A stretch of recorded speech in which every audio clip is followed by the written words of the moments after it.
Chapter 936.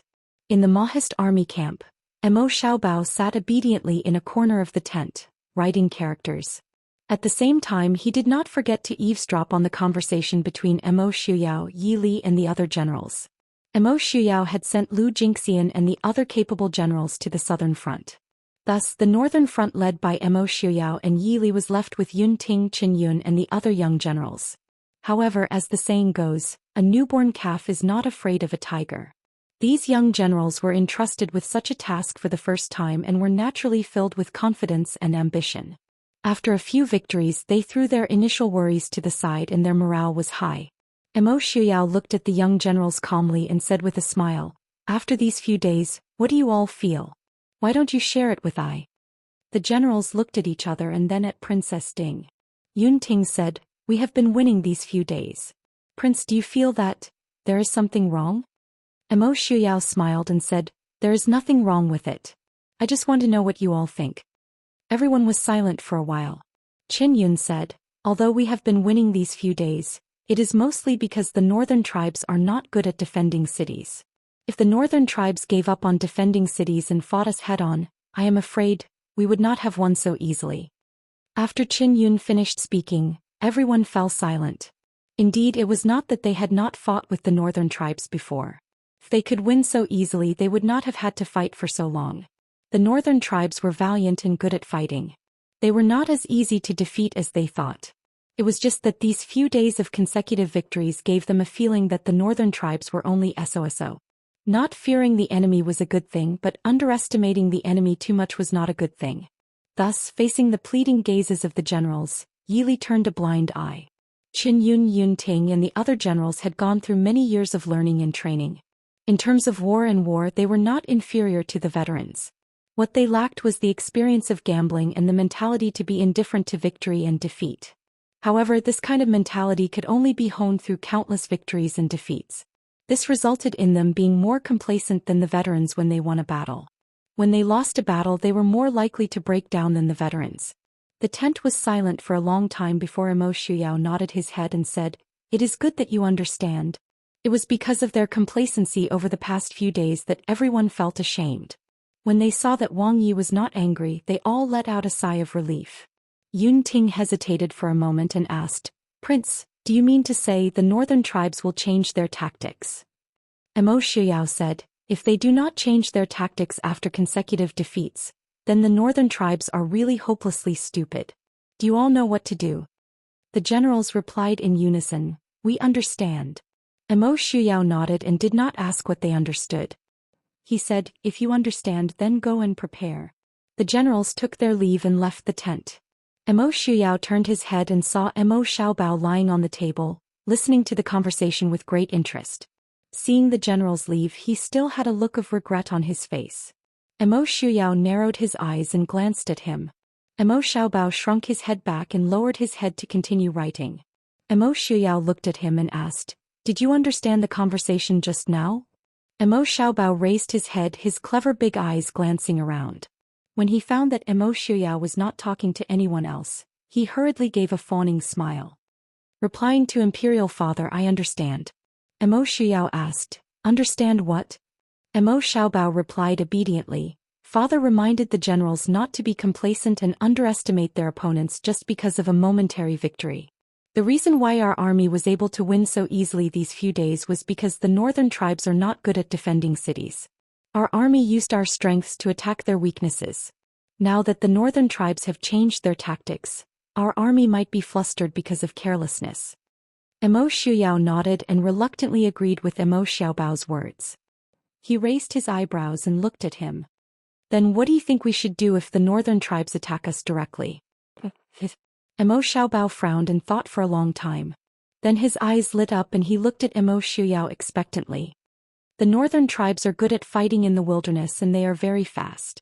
We can lure them into the mountains. The northern tribes are not familiar with the terrain and the cavalry is not good at fighting in the mountains. We can win." After saying that, Mo Xiaobao blinked his eyes proudly, his big eyes saying, "Praise me, praise me." Mo Shuyao smiled faintly and flicked his head.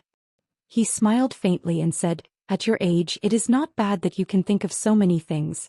Emo Xiaobao was stunned and stared at his father unhappily. Is this a compliment?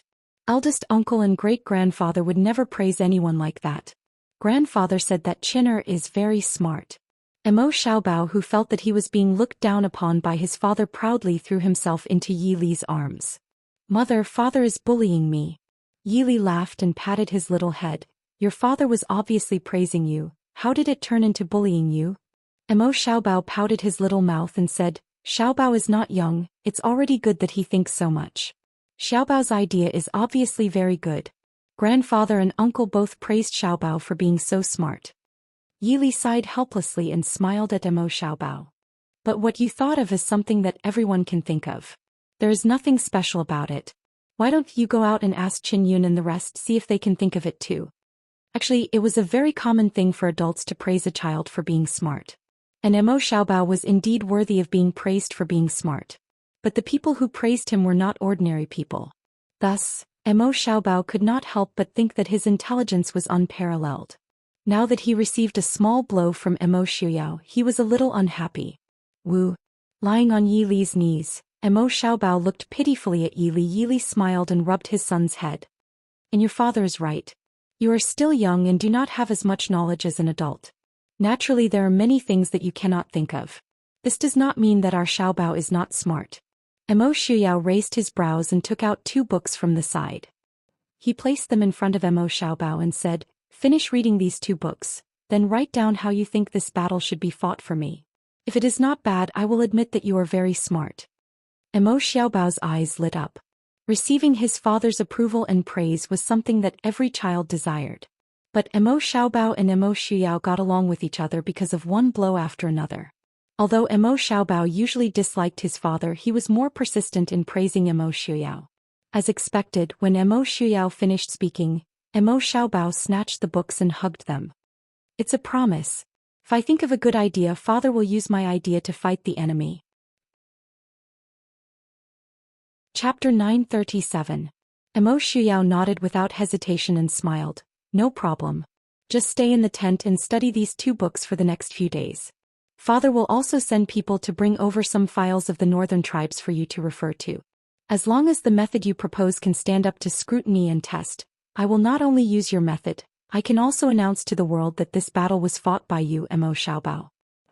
Emo Yuchen. Emo Xiaobao said with dissatisfaction and pride. What Xiaobao was really not magnificent. He did not even dare to imagine what kind of feeling he would have if he had done something that was famous throughout the world and heard people discussing, Ding Palace's Emo Xiaobao is really XXX. Okay. Emo Xiaobao nodded. As long as you can do it, I will no longer call you Emo Xiaobao. But on the contrary, you have to shout 3 times in front of the entire camp. This prince is called Emo Xiaobao. Wait, it's a promise, a gentleman's promise. Emo Xiaobao looked at Emo Xiaobao's short stature with disdain and lazily added, a whip on a fast horse. Thus, Emo Xiaobao, who suddenly had a goal, picked up 2 thick books and quickly ran out of the tent. As he did so, he turned around and waved at Yi Li. Mother, wait for your child to win glory for you. Yi Li helplessly raised her hand to cover her face and smiled. Son, even though mother is used to calling you Emo Xiaobao, but mother still does not want the world to know you are called Xiaobao. Prince, scheming against a young child, you really have a lot of free time. Yi Li looked at Emo Xiaobao with a smile that was not a smile. Emo Xiaobao raised his eyebrows and smiled. I clearly made an agreement with him openly. How is it scheming? Yi Li said, is that so? When Xiaobao finishes reading the 2 books you gave him and the files you sent over and thinks of a plan, 1 or 2 months should have passed, right? By then, the battle between the Mahist army and the northern tribes would have already been settled, not to mention how to deal with the northern tribes. No matter how smart Emo Xiaobao was, he was still a child. A normal child would only be enlightened at the age of 7 or 8. The 2 books that Emo Xiaobao gave him were not only very long, they were also very difficult to understand. Even Yun Ting had to spend 2 to 3 months before he finished reading them, not to mention a child like Xiaobao who couldn't even recognize words. Therefore, from the very beginning, this gamble was a scheme devised by Emo Xiaobao to attack Emo Xiaobao.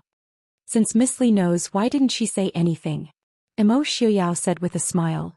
It seems that Miss Li also thinks that I didn't do anything wrong, right? Yi Li was speechless. Emo Xiaobao was indeed a little arrogant. Otherwise, she wouldn't have had such a big reaction to Emo Xiuyao's words that could be considered praise. There was nothing wrong with being attacked a little. After all, there were many people who could satisfy his self-confidence. Yili looked helplessly at Emo Xiuyao and said with a dangerous smile, "Be careful that he doesn't mess with you later." Emo Xiuyao chuckled in a low voice. "That brat is best at seeking luck and avoiding misfortune. He only knows how to mess with you." Emo Xiaobao had long understood his father's heart of stone. Therefore he normally wouldn't mess around with Emo Xiuyao. Furthermore, his goal was to surpass Emo Xiuyao and step on his father's head. If he were to fool around with his Lord Father now and wait until he defeated his Lord Father in the future, then his Lord Father would announce this matter to the public. Wouldn't his prestige as the heir of Prince Ding be completely gone? Hearing this, Yi Li's face couldn't help but turn black. As expected by Emo Xiuyao, the northern tribes changed their strategy the next day. They didn't wait for the Mahist army to attack the city as usual. Instead, he led the cavalry out of the city and directly engaged in a decisive battle with the Emo family army a few miles away. Although the Emo family army was prepared for this, they were still inconvenienced by the northern cavalry's rampage. Not only did the number of casualties rise, but they couldn't even touch the edge of the city walls, let alone attack the city. Although the northern tribes had also suffered some losses, they were at most on par with each other, with both sides suffering some losses. It was a far cry from their previous easy victory. Once they returned to the camp, all the generals gathered to discuss how to deal with the northern tribes' cavalry. Actually, they were already experienced in dealing with the northern tribes' cavalry. After all, the Mahist army and the Mahist army had fought many times. The reason why the Black Cloud cavalry of the Emo family army was so strong was largely due to the presence of the northern tribes' cavalry. However, such a large-scale battle was rare in the history of both countries. Even though the Mahist army had suffered heavy losses, it was because the soldiers died in vain and not in battle.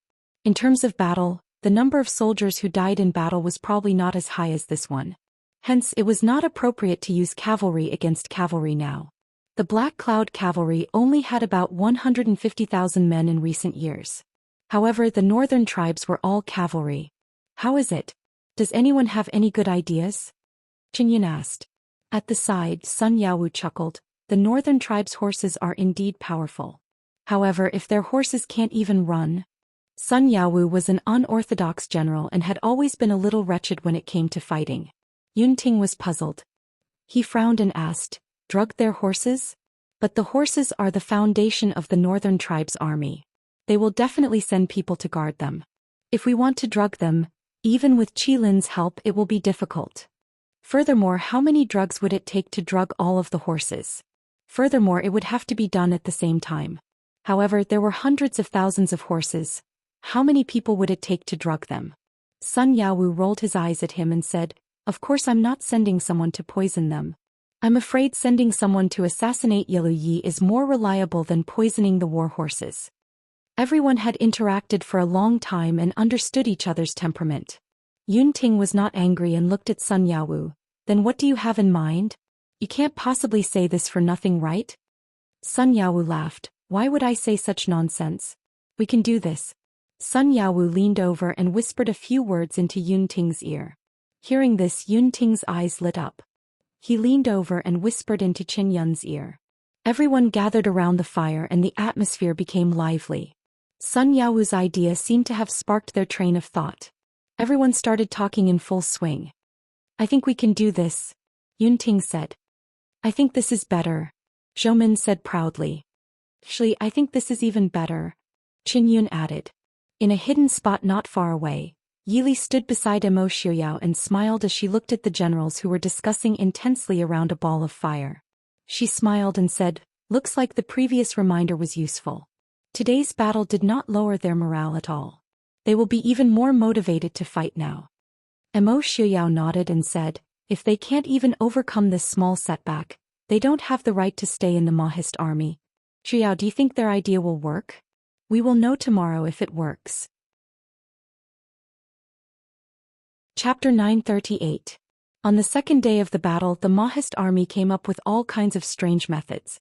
The Mahist army carried bags of hay and the food that the horses liked on their backs. The moment the bag was opened, the horses spilled fodder onto the ground. The northern tribes were already running low on fodder this month. The moment the horses caught a whiff of the fodder, they were immediately killed by the soldiers of the Mo family. Even if they were not killed, they were immediately knocked out by the medicine in the fodder. There were also all kinds of strange traps, ropes, spears, crossbows, and so on. There were all kinds of things, only those that could not be done were not thought of. These things were obviously made overnight. Although they were not very smooth, they still caused a lot of damage to the northern tribes. This day ended with the northern tribes retreating back to the city in defeat. In the northern tribes' camp, Yellow Yi was once again enraged. Actually, he knew that he could not blame Helian Pung for the loss of today's battle. But under the continuous losses, if he did not give Helian Ping a good scolding, he really did not know how to vent his anger. Helian Ping did not explain and knelt in the middle of the tent, waiting for Yellow Yi to finish venting his anger. After venting his anger, Yellow Yi looked at Helian Ping, who was kneeling in the tent, and felt a little guilty. He frowned and waved his hand, saying, "General Helian, please rise." Helian Ping said in a low voice, "It's all my fault. Seventh Prince, please punish me." Yellow Yi sighed and said, "It's not your fault. The people of the Prince Ding mansion have always been crafty. We knew that they would come up with such a sinister idea. The Mahist army coming up with such an idea was probably because they knew that the northern tribes were lacking in food." Helian Ping said, "Your Highness need not worry. Today's method can only be used once. After today we will not be able to use it again. But I'm afraid that they will come up with other methods."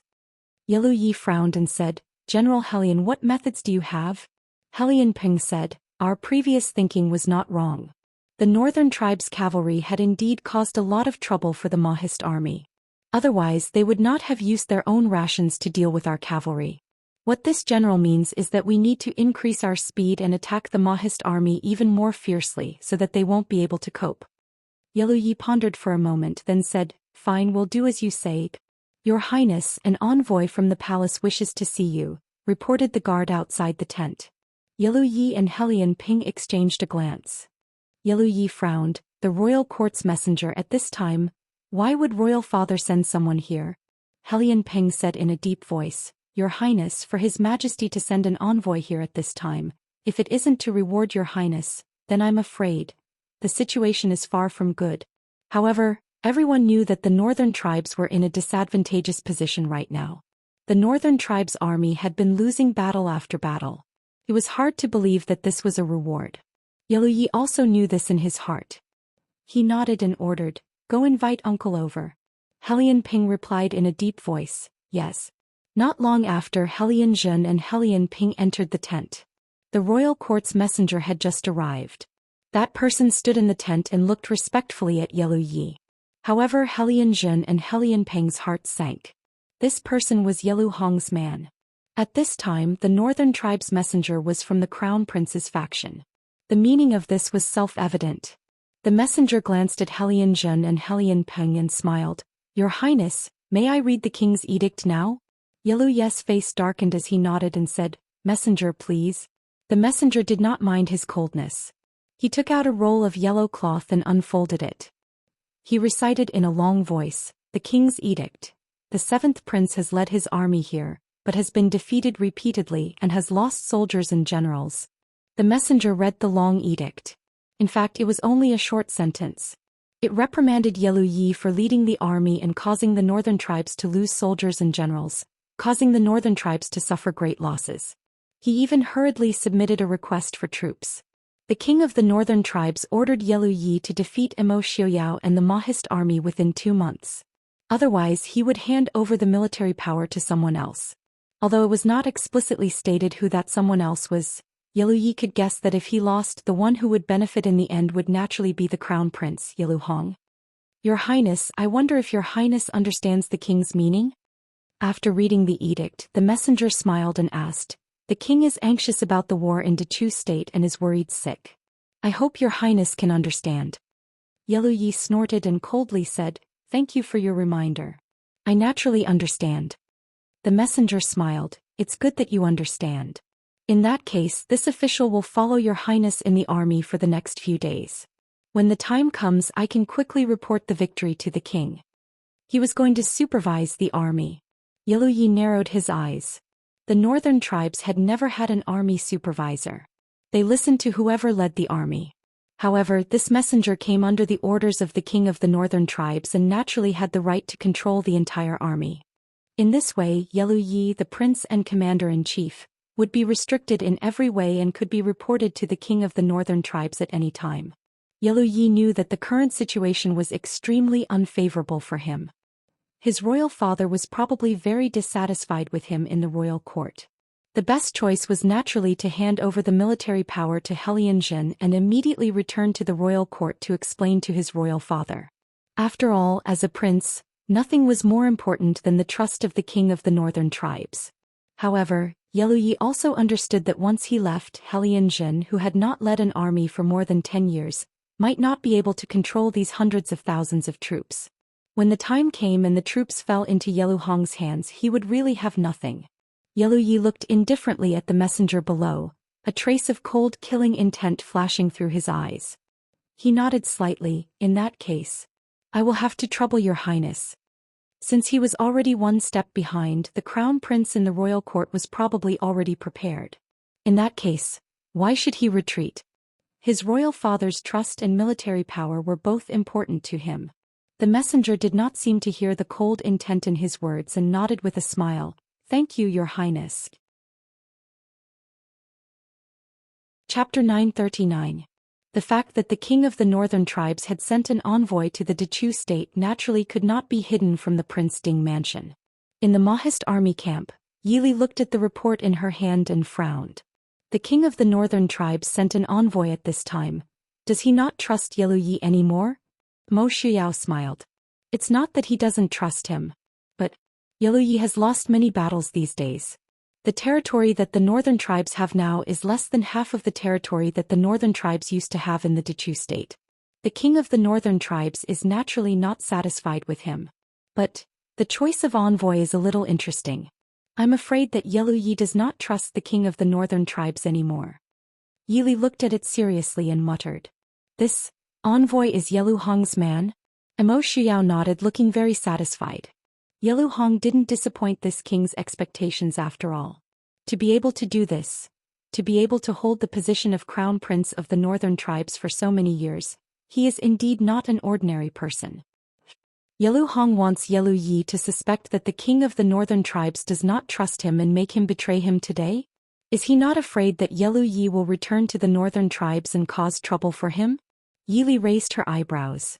Mo Shuyao smiled. Because he is very sure that Yelu Yi will not be able to return to the northern tribes. Even if he is lucky enough to return, he will definitely not have the strength to fight with him. Yili nodded and thought for a while before shaking her head. Yelu Hong wants to control Yelu Ye's military power. I'm afraid it will not be so easy. Instead, the envoy may lose his life. Although she did not know Yelu Yi well, Yili still had some understanding of his personality. He may very well suspect that the king of the northern tribes does not trust him and thus betray him, or even do something that he should not do. But it would not be so easy for Yelu Hong to get his hands on military power. Unless Yelu Hong personally came, the people he sent would probably all die at the hands of Yelu Yi. Should we secretly help them? Yili asked. Mo Shuyao shook his head. No need, Yelu Yi can do whatever he wants. If he can't kill Yelu Hong's men, we can help him. Yili understood Mo Shuyao's meaning. They were temporarily cooperating with Yelu Hong, but they weren't friends. Naturally, they didn't need to help him all the time. Furthermore, Yelu Hong wanted to take control of the army and withdraw the northern tribes' soldiers out of the pass, while Mo Shuyao wanted all the northern tribes' soldiers to die in the pass. Obviously, the two sides had different standpoints. Since Yelu Hong wanted to snatch it, they would just let the two brothers kill each other and reap the benefits. Yili nodded and said with a faint smile, Prince, what a good plan. Mo Shuyao smiled proudly at Yili and said, Wife also thinks that your husband is very smart, right? Yili smiled but didn't say anything. In her heart she was sweating profusely. Mo Shuyao's schemes were not just smart. There were many smart people in this world, but they always lacked something. For example, Su Hongyu lacked ambition. Another example was young Master Qin Chen, who lacked ruthlessness. Mo Shuyao lacked none of these. Most importantly, he could wrap all these up in a harmless appearance. Otherwise, Mo Jingqi would not have tolerated him for so many years. Intelligence, decisiveness, patience, ambition, ruthlessness. Emo Xiuyao did not lack any of these. That was why he could single-handedly turn the Prince Ding mansion from its crumbling state to its current state. That was why he could start planning so many years ago, making the current situation under the heavens under his control.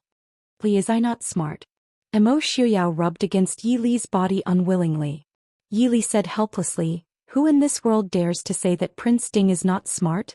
Those who thought that their intelligence was higher than Prince Ding's were either fools or truly smart people. The former was already dead while the latter knew what could be said and what could not. Emo Xiuyao nodded in satisfaction and planted a kiss on Yi Li's face. So, to be able to become Ai's beloved wife, Li Li is also the smartest woman.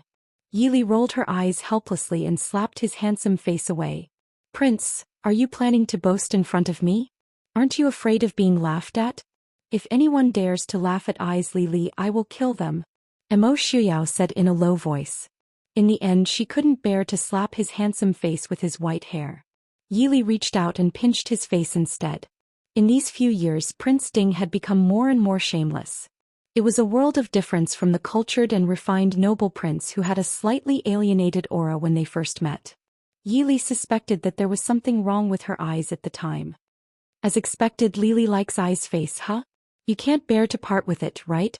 No problem, if Li Li likes it then Li Li can pinch me. Yi Li couldn't really pinch Emo Xiuyao, so Emo Xiuyao was happy to enjoy it. He simply laid down on Yi Li's lap and smiled with his eyes closed. After hearing what he said, Yi Li couldn't continue pinching him. She could only withdraw her hand. Prince, I find that you are becoming more and more. Prince, Feng Jiao rushed in and froze at the door. Looking at the two people inside, Feng Jiao deeply felt that he had forgotten to look at the almanac before leaving. Coughing lightly, Feng Jiao said seriously, you can continue. I will take my leave. Emo Xiuyao sat up and looked unhappily at Feng Jiao. What's the matter? Feng Jiao waved the thing in his hand. It's not a big matter. The new envoy from the northern tribes camp seems to be dying. So fast? Yi Li asked curiously. Although she had expected that the envoy wouldn't live for long, but it had only been 2 days. Wasn't it a little too fast? Feng Jiao said, this? I heard that he's not acclimatized to the climate. It wasn't that there weren't any cases of acclimatization, but it was rare for it to be serious to the point of death. And it was usually from the extreme north to the extreme south, or from a dry and cold place to a hot and humid place. Although the north of Dechu State was slightly different from the north of the northern tribes, it wasn't that obvious in this season. It was just not as cold as the winter of the northern tribes. Who would believe that this servant would die from acclimatization? But it wasn't important whether they believed it or not as long as there was a reason. Emo Xiuyao thought for a moment and said, send a letter to Yelu Hong's people. As to whether they can make it in time to save him, it doesn't matter to the Prince Ding mansion. Feng Jiao understood and nodded with a smile. I will send the letter in a moment. No, tomorrow. It would take at least 2 or 3 days for the letter to reach Yelu Hong's people. By the time Yelu Hong's people arrived, it would be just enough time for the envoy to take care of. Seeing that there was nothing to do, Feng Jiao very consciously rubbed his nose and said, I will take my leave. Emo Xiuyao snorted softly and left him with disdain. Feng Jiao shrugged his shoulders and turned around to leave. Standing at the entrance of the large tent, Feng Jiao silently looked at the sky. Shouldn't it be Wang Fei who is blushing and shy when he sees that? Why was Wang Fei's expression normal, but the prince's face was red? Seeing Feng Jiao leave with a strange expression, Yi Li tilted her head to look at Emo Xiuyao's handsome face that was slightly red from being pinched. She couldn't help but laugh. Emo Xiuyao touched his own face and understood why she was laughing. He sighed helplessly and said, Li, since Feng Jiao saw it. Chapter 940. What do you want to do? Yi Li stared at him warily. Emo Xiuyao pounced on Yi Li and kissed her happily. Since I've been seen, if I don't do anything, wouldn't I have let Feng San laugh for nothing? Emo Xiuyao. Yi Li pretended to be angry and glared at him. Emo Xiuyao was in a good mood and smiled at Yi Li. I want to do it in broad daylight. Yi Li's face turned red and she glared at him. Was it something to be proud of in broad daylight? Seeing Emo Xiuyao's proud smile, Yi Li looked up gloomily and bit his lips. Emo Xiuyao was stunned and then he laughed loudly. He lowered his head to admire his wife's slightly tipsy and angry look. Li, you're so beautiful. Yili did not have time to react before her red lips were captured by a certain someone's passionate lips. In an instant the two of them fell into a passionate kiss. The battle between the Mahist army and the northern tribes continued, but the changes in internal energy were not known to outsiders. The messenger who had just arrived at the northern tribes' camp and tried to take over the army died a few days later because he could not acclimatize to the environment. By the time Yelu Hong's men arrived, they did not even have time to collect the corpse before it was burned to ashes by Yelu Yi. Yelu Hong's men were naturally enraged, but after seeing Yelu Ye's methods, they did not dare to go against him. They sent a secret letter back to the royal house of the northern tribes and reported it to the king of the northern tribes. The king of the northern tribes was naturally furious. Yelu Yi had led his troops to attack the Dechu state and occupied a large part of the Dechu state's territory. After his military exploits, he could be said to be the best among the princes and generals of the northern tribes. After that he started to disobey orders. Then in Glass City he caused the king of the northern tribes' beloved Qing Yi Na to die for no reason.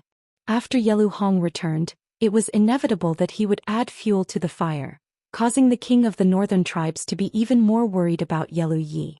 But even so he did not think that Yelu Yi would have any ulterior motives.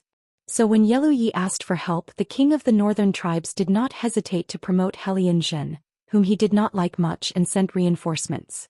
However, he did not expect that this time he only sent someone to reprimand him and the messenger died for no reason. The king of the northern tribes did not believe that it was because of a lack of acclimatization. The reason why the king of the northern tribes sent him to the Dechu state was because he had been to the Dechu state before. After the king of the northern tribes flew into a rage, he immediately ordered Yelu Yi to return to the northern tribes and hand over the military authority to the crown prince Yelu Hong. Upon receiving the king of the northern militants' decree, Yelu Hong was naturally overjoyed. Without another word he packed his things and rushed towards the Dechu state. On the battlefield, the northern tribes' army and the Mahist army had been fighting for the past few days and both sides had their fair share of victories and losses. However, the northern tribes' army's battle line was still slowly being pushed back. Today the weather in the north was getting colder and colder. Within the northern tribes' territory, thousands of li were covered in ice and snow. Regardless of whether it was rations or soldiers, it was extremely difficult to replenish. Furthermore, the Dechu state that they occupied in the past few years had been ravaged and barren. There were no signs of human habitation. Thus, compared to the Mahist army who had an endless supply of rations, the northern tribe soldiers had a miserable winter. On this day, Mo Xiaobao excitedly rushed out of his tent and rushed into Mo Xiuyao's tent like the wind. He proudly waved a few pieces of paper filled with words. "Father, Mother, I've thought of it." At this time it was almost the end of the year. Mo Xiuyao and Yi Li were discussing the next step with the generals. Although they seemed to have victory in their hands, the battle with Enchanting in the south was extremely difficult. Although there were a few old generals working together to stop Enchanting's advance, if they continued to drag things out, when Mo Jingli's army arrived, the situation in the south would immediately crumble. Seeing Mo Xiaobao rush in, the generals couldn't help but look at him curiously. Mo Xiuyao raised his brows and took a look at the proposal written by Mo Xiaobao. Mo Xiaobao smiled proudly and said, "How is it? Father, this child's idea is not bad, right?" Mo Xiuyao casually passed the document to Yi Li. After Yi Li looked at it, she smiled faintly at Mo Xiaobao and passed it to Yun Ting, who was already stretching his neck in joy. Seeing his mother smile at him, Mo Xiaobao's heart calmed down. Below, the generals whispered to each other as they looked at the document in Yun Ting's hand. They nodded their heads and praised. Using traps to trap the northern tribes' cavalry and iron caltrops. And cutting off the legs of the horses. Luring the northern tribes' army into the mountains and surrounding them. Good idea. Did the crown prince really come up with this? It wasn't that these ideas were amazing. After all, a large portion of them were things that they had played with recently. Furthermore, some of them were common knowledge against cavalry. But Mo Xiaobao was different. He was only 7 or 8 years old and could think of so many things. He even understood the characteristics of the northern tribes' army and the terrain of the battle. This was not something an ordinary child could do. Everyone couldn't help but praise in their hearts. As expected of the Prince Ding Mansion's crown prince, he was really precocious. Emo Xiaobao stared at Emo Shuyao proudly, glaring at him as he admitted defeat. Emo Shuyao looked at him lazily and pointed at Sun Yaowu, asking, "Yaowu, do you think the Crown Prince's plan can be implemented?" Sun Yaowu looked awkwardly at the expectant Crown Prince. He hesitated and said, The Crown Prince's plan is not bad. However, this terrain is at least 100 to 200 li away from where we are now. Now that we are in a flat land, the Crown Prince's plan, to lure them into the mountains and annihilate them, will be difficult." Emo Xiaobao was stunned. Looking at his father's smiling face, he stomped his feet and said unwillingly, "This is not fair.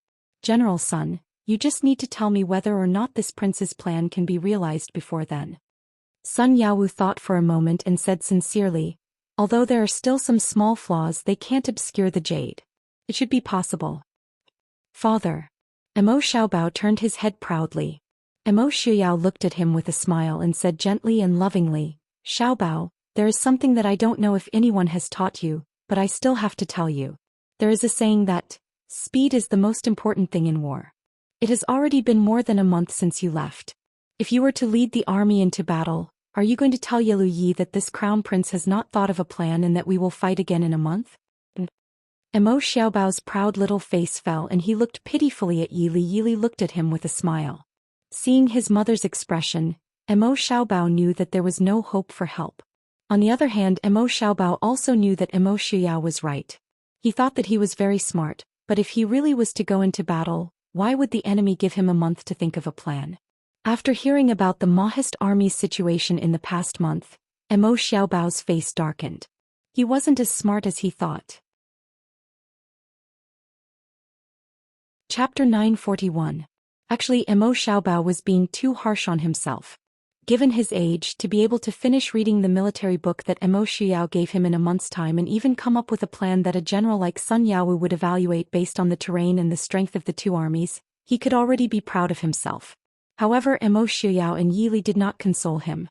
The heir of the Prince Ding mansion was born with a different responsibility from normal children, so it was not wrong to give Emo Xiaobao some pressure at the appropriate time. Seeing him admit defeat, Emo Shuyao looked at him with a smile and said, "Then, isn't it time to fulfill your promise?" Emo Xiaobao's little face instantly darkened, and he stiffly turned his head to look at Yi Li. Yi Li smiled faintly and said, "Xiaobao, you must accept your loss. This time, just treat it as buying a lesson.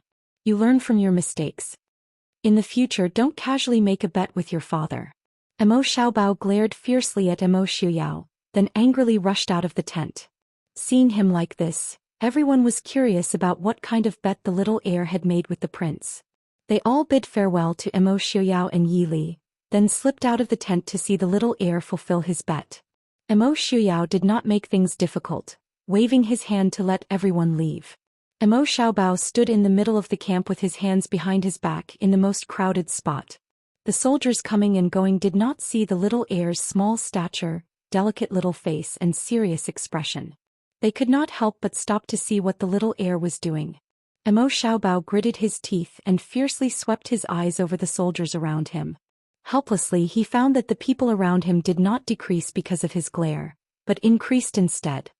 He could only grit his teeth, close his eyes and shout loudly, "This heir is called Emo Xiaobao." The soldiers present were all stunned. Someone burst out laughing and the people around them also burst out laughing. A name like Xiaobao was actually very common, but it was usually given by illiterate people from ordinary families, or nicknames given by ordinary families. Most of the time it was done in private at home. Now, such an amiable and common name was given to the crown prince of the noble Prince Ding mansion, but it was very funny. Looking at little Prince Mo's ink-colored brocade robes and his adorable appearance, she felt that this name was extremely fitting. Realizing that he was being mocked, Emo Xiaobao's face turned red. He stomped his feet and rushed back into the tent. She rushes into Yi Li's arms, feeling wronged. "Nyangqin. All right, no one is laughing at you." Yi Li smiled and comforted her son's little head. Emo Shuyao, on the other hand, was smiling happily, not caring about his son's pride at all. Seeing this, Xiaobao gritted his teeth in hatred. In his heart, he silently complained about his grandfather. Why didn't he give his father a nickname back then? "Nyangqin, father is bad, father bullies Xiaobao." Emo Xiaobao said with tears in his eyes. Yi lowered her head and kissed his forehead, smiling. Who told you to make a bet with your father? Tell me, what were you thinking when you made a bet with your father? Emo Xiaobao lowered his head in silence. When father said that he would make a bet with him, he only thought about what would happen if he succeeded, but he didn't think carefully about whether he could succeed or not. Although this was a trap that father buried for him, if he didn't get carried away and become arrogant, perhaps he wouldn't be fooled. Nyangqing, Yi raised her eyebrows and said, "You know you were wrong." And Emo Xiaobao repeatedly nodded, hiding in Yi Li's arms in shame, unwilling to get up. Yi Li pulled him up and smiled. "Silly child, this is for your father. What's there to be shy about? You just need to remember this lesson. When your father was your age, he also thought about fighting with your grandfather and uncle all day long." Really? Emo Xiaobao's eyes lit up, looking at Emo Xiaoyao with shining eyes. Emo Xiaoyao gave a soft snort, looking at Emo Xiaobao with a teasing look. "But I am not that stupid. This heir will win one day." Emo Xiaobao gave a snort, his little face proudly raised. Emo Xiaoyao carelessly nodded and said, "I will wait." Humph. Emo Xiaobao angrily snorted. "This heir won't make you wait for too long. Just you wait, this prince will definitely make you announce your nickname in front of everyone." Whatever. As if he was angered by Emo Xiaoyao's attitude, Emo Xiaobao stomped his feet and rushed out of the tent like a gust of wind. Yi Li sighed helplessly as she watched Xiaobao leave in a huff. She smiled at Emo Xiaoyao and said, "Are you happy now?" Emo Xiaoyao smiled. "Ali, I'm doing this for Xiaobao's sake. Look at this kid at such a young age, his eyes are already on top of his head. If we don't ruthlessly suppress him in another 2 years, he won't even know his own name." Yi Li shrugged and said, "You are his father, I don't care how you teach him, but if you are really stepped on by Emo Xiaobao in the future, don't expect me to lose face with you." Emo Xiaoyao reached out and pulled her into his embrace, saying with a smile, "Husband and wife are one. If I really lose face, then Li will also lose face. But if Emo Xiaobao wants to step on I'm afraid he still needs to train for a few more decades. And for Li Li's face, I will not lose face." Yi Li looked at him with a smile that was not a smile. "I only know that there is a saying that the river flows east for 10 years, then west for 10 years. There is also a saying that the back waves of the Yangtze River push on the front waves, and the front waves die on the beach. Prince, be careful." Emo Xiaobao was quick-witted. Being a member of both the Su family and the Prince Ding mansion, she felt that Emo Xiaobao would surpass Emo Xiaoyao in the future. "Haha, I also heard a saying that the older the ginger, the spicier it is," Emo Xiaoyao said with a smile. Inside Mo Xiaobao's tent, Mo Xiaobao was lying on the table working hard to write. The bodyguard accompanying him looked at the little heir's face, which was sometimes twisted and sometimes laughed foolishly, and couldn't help but think, "Little heir, what are you doing?" Emo Xiaobao laughed strangely and flicked the letter in his hand. "I want eldest uncle to send me some books. From today onwards, this heir will study hard." The bodyguard turned his head and looked outside the half-closed tent, nodding. "It is cold enough now." Chapter 942. In the blink of an eye, it was already the Dechu state's new year. Although they could not return home to reunite with their families, the Mahist army soldiers were still in high spirits as they prepared to slaughter chickens and goats to reward themselves. The entire Mahist army camp was more joyous than usual. In contrast to the joyous atmosphere of the Mahist army, the nearby royal house camp was gloomy and gloomy. Ever since the messenger sent by the king of the northern tribes was killed by Yelu Yi, there had been no news from the royal house of the northern tribes. After all, the royal house of the northern tribes was too far away from the Dechu state. However, Yelu Yi could clearly feel that the situation in the royal house of the northern tribes was extremely disadvantageous to him. Furthermore, the snow-covered plains made it impossible for the royal house of the northern tribes to transport their provisions to the Dechu state. In the previous few battles with the Mahist army seemed to have taken advantage of this weakness of the royal house of the northern tribes and specifically attacked their provisions. Although the royal house of the northern tribes would not run out of provisions in a short period of time, they were still very tight on provisions. Seeing the Mahist army soldiers celebrating and their laughter could be heard from the royal house of the northern tribes camp a few miles away, the comparison between the two made them feel even more disheartened and uneasy. In the royal house tent, Yelu Yi looked at the generals below and frowned. he asked in a low voice. Now that the two armies are in a deadlock and our morale is low, what good ideas do the generals have? Helianjin stood up and said, Your Highness, actually we don't need to be anxious. Yeluyi raised his brows and asked, What does General Helian mean? Helianjin smiled and said, Because the Mahist army is more anxious than us. Genom of Gojoseon of Xiling is currently attacking Ruichang and Wei City. Prince Ding is rushing back to help. Mo Jingli of the Dechu State's army will arrive soon. When that time comes, the Mahist army will be completely trapped. If your highness is anxious now, you will fall into their trap. Yeluyi asked solemnly, Great General Helian, do you mean to drag it out? Helianjin nodded and said, That's right, as long as we wait for Manager Mo's troops to return to their positions. When the time comes, the three sides will attack together. Do you think we won't be able to deal with the Mahist army? Yeluyi sneered and said, Does General Helian think we have that much time? How could Yeluyi not know what Helianjin was talking about? Others could wait, but he Yeluyi couldn't. If the war dragged on, even if he won in the end, the royal house of the northern tribes would be completely controlled by Yelu Hong. At that time he would only be making a wedding dress for someone else. As one of Yelu Ye's most trusted people, Helianjin naturally knew about the royal court's news. The current situation was truly a dilemma. If they fought head-on, they would definitely not be able to win against the Mahist army. However, if they continued to drag on like this, the Crown Prince Yelu Hong would gain the upper hand. His and the seventh prince's bitter battle would be in vain. In the end, they might not even be able to keep their lives. After Yeluyi dismissed all the generals, leaving only Helianjin and his son behind, Helianjin asked in a low voice, Your Highness, what do you mean? Yeluyi smiled bitterly. The Central Plains was vast and rich in resources. It was a place that the northern tribes had always coveted. Now that he had occupied this place, he naturally couldn't bear to give it up. However, was it worth it to give up the entire northern tribes for this place? If he could successfully conquer the entire Dechu state, then giving up the barren land of the northern tribes would naturally be worth it. However, the current situation in the Central Plains didn't seem to allow him to do so. More importantly, the soldiers under him were all born and raised in the northern tribes. Even if he broke off relations with the royal house of the northern tribes, these people might not be willing to leave their homes and stay in the Central Plains forever. On the other hand, if he retreated now and returned to the northern tribes, it could be said that the past few years of war would be completely wasted. All the military achievements of these few years would be reduced to nothing. Now that his imperial father was obviously dissatisfied with him, if he returned with his tail between his legs, it would obviously be disadvantageous to him. Yeluyi shook his head and smiled bitterly. What meaning does I have now?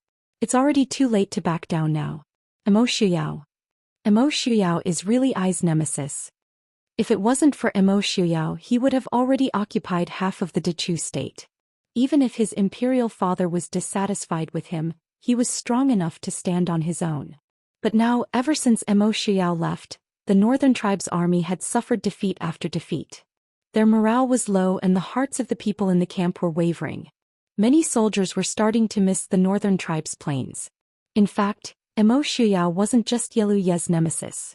Mo Shuyao had only reappeared for 10 years. The originally strong Dechu state was in the south. The capital of Xiling was moved and the imperial city was occupied. Rin Qining worked hard to build the northern tribes, but in less than 10 years, the country was destroyed. The reason why the royal house of the northern tribes wasn't affected by Mo Shuyao was because the royal house of the northern tribes was too far away from the Central Plains. Mo Shuyao didn't have the time or mood to stretch his hands so far. But now, in the conflict between Yelu Yi and Yelu Hong, Mo Shuyao's shadow could be seen. Helianjin sighed and said, The current situation is not good for us. I'm afraid your highness will have to make plans early. In fact, it was just one word: gamble. One bet was that the three allied armies could completely destroy the Prince Ding mansion and that the northern tribes could occupy half of the Dechu state. At that time, even if Yelu Yi broke off relations with the royal house of the northern tribes, he could still maintain his own military. The second bet was that the northern tribes would retreat and Yelu Yi would use the majority of the northern tribes' military power to fight with Yelu Hong. This was indeed a dilemma. At the side, Helian Ping said in a low voice, Your Highness, Father, I'm afraid that even if we want to retreat now, the Mahist army may not allow it. The two of them looked at Helianping. Helianping said, "Your Highness and Father, have you forgotten that the northern tribes and the Prince Ding mansion have a deep hatred?" Hearing this, the two of them were shocked. In the war 10 years ago, not only did the Mahist army suffer, the northern tribes also suffered a great loss. But the Mahist army's hatred for the northern tribes would not be drowned out just because the northern tribes had also suffered a great loss. Emo Xiuyao's group had always been swift and decisive. In 3 months they had taken down the emperor of Xiling City, and in a month, they had taken over the Chu capital. But this time they had not been in a rush against the northern tribes. This was completely different from his usual style. Thinking of this, Helianjin's heart sank. His expression changed and he said, "Emo Xiuyao wants to wipe out the northern tribes in one fell swoop." Hearing this, Yeluyi was also shocked. He said in a low voice, "Emo Xiuyao's appetite is too big." Helianjin said, "Emo Xiuyao was only 10 years old and he had already mastered the art of war. His tactics were unfathomable. After 10 years of hiding his strength, I'm afraid that it is not simple. Your Highness, pay attention to the 2 wings of our army. If Emo Xiuyao really wants to wipe us out, he will definitely send troops to surround us from the 2 wings. He will also block our retreat." Yeluyi knew that he was not as good as Helianjin in terms of military strategy. He nodded and said, "I understand. Thank you for the reminder. But now it is difficult to advance and we cannot retreat. What do the 2 of you think we should do?" Helianping said, "I think that since we cannot retreat, we should bravely advance. Furthermore, with the climate of the northern tribes, even if we retreat safely, the royal house of the northern tribes will need 2 to 3 months before the ice on the grasslands will melt. Since that is the case, why not take a gamble? King Ding's residence and the northern tribes have already become mortal enemies. If we break the agreement halfway, I'm afraid that the Western Hill will not let the northern tribes rest." Although the Western Hill was no longer connected to the northern tribes, the Western Hill was still a powerful country. Furthermore, the northern tribes were severely lacking in resources. Many of them had to be purchased from the Western Hill. If they offended 2 powerful enemies at the same time, the northern tribes would be in a dire situation. Chapter 943. Yeluyi sighed and said, "Fine, General Helian and Uncle, what suggestions do you have?" Helianjin pondered for a moment and said, "Tomorrow is the Dechu State's New Year. At that time the entire Mahist army will celebrate. At that time the Mahist army's guard will be at its lowest. Our army can take the opportunity to launch a sneak attack." "Will that work?" Yeluyi was hesitant. Emo Xiuyao was one of the top generals in the world. Would he really make such a mistake? Helianjin said, "Strike first and gain the upper hand. Our army's patience will only cause the Mahist army to retreat step by step. It will cause our army's morale to plummet." Yeluyi pondered for a moment and sighed, "Let's do as Uncle says." In the Emo family army camp, the night was brightly lit, and the sounds of laughter were unceasing. Even the ban on alcohol that was strictly forbidden during the march was temporarily lifted. The entire military camp was filled with the strong aroma of alcohol. Dozens of soldiers were gathered around the bonfire, drinking wine and eating meat, having a great time. Emo Xiuyao and Yi Li also appeared in the camp with the other generals to drink with the soldiers. Although the winter was bitterly cold, the entire camp was lit with flames. The soldiers drank strong alcohol and did not feel the chill of winter at all. Even Emo Xiaobao sat beside Emo Xiuyao and Yi Li. His delicate little face was filled with joy. In the dark night, a group of northern tribe soldiers quietly approached the Mahist army's camp. They could hear the cheers and noise from the Mahist army's camp from 3 to 4 li away. Also, the light from the bonfire lit up half the sky. This made the northern tribe soldiers who were ordered to launch a sneak attack feel even colder. They could not help but feel a strong sense of envy towards the Mahist army. What good fortune! We are starving and freezing here, but they are drinking and eating. A northern tribe soldier shivered and complained in a low voice. The person beside him nodded in agreement. Isn't that so? The Mahist army is indeed much richer than us. It's rare for us to eat meat now. I heard that they still eat meat every day.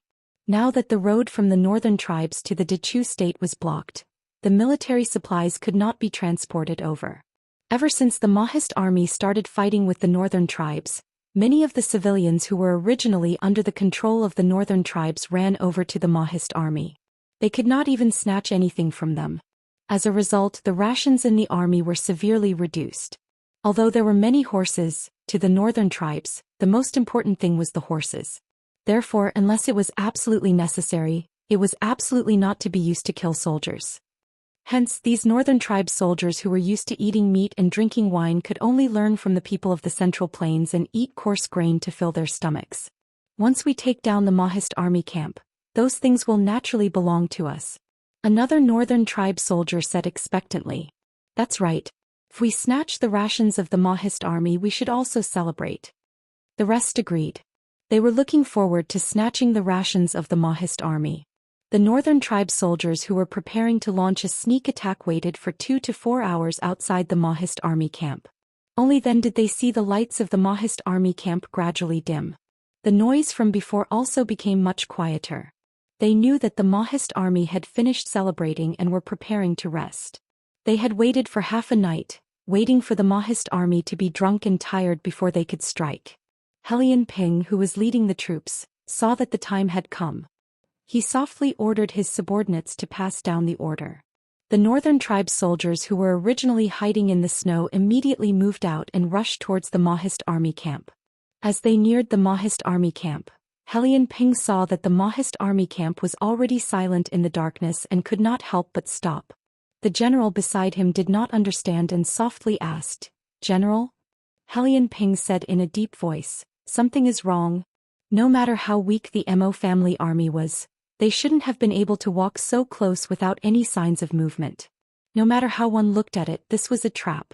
Hearing Hellion Peng's words, everyone could not help but become nervous and vigilant. "General, are you saying?" Hellion Peng had a bad feeling in his heart and decisively said, "Retreat." However, it was easy to think about it, but it was not so easy to leave.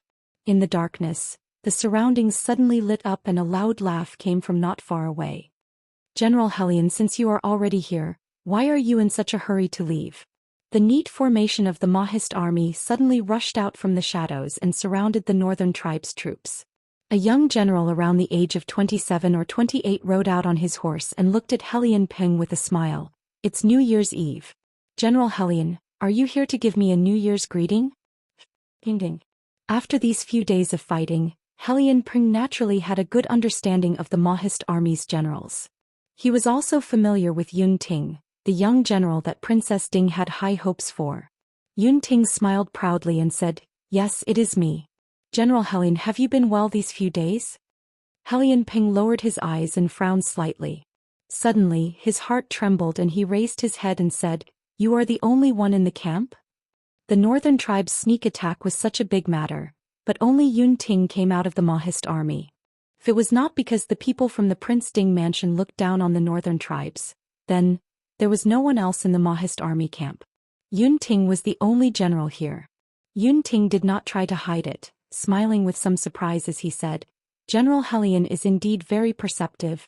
What he meant was that he was admitting that he, Yun Ting, was the only person in charge of the Mo family army's camp. However, Yun Ting's admission did not make Hellion Peng happy. Instead, it made him even more restless.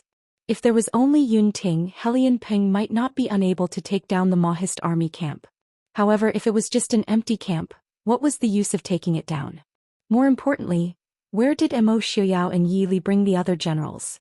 Compared to Hellion Peng's gloomy and uncertain mood, Yun Ting was full of satisfaction. It was as if he was not worried about his mere few thousand men being surrounded by Hellion Peng's army. He smiled and said, "General Hellion, do you want to know the whereabouts of the prince and princess?" Hellion Peng said in a low voice, "General Yun, please tell me." Didn't General Hellion already guess? The prince and princess went to sneak attack the northern tribe's camp. Yun Ting laughed and said, "General Hellion, do you think only the northern tribes know how to sneak attack? When it comes to the art of war, the people of the Central Plains are the ancestors."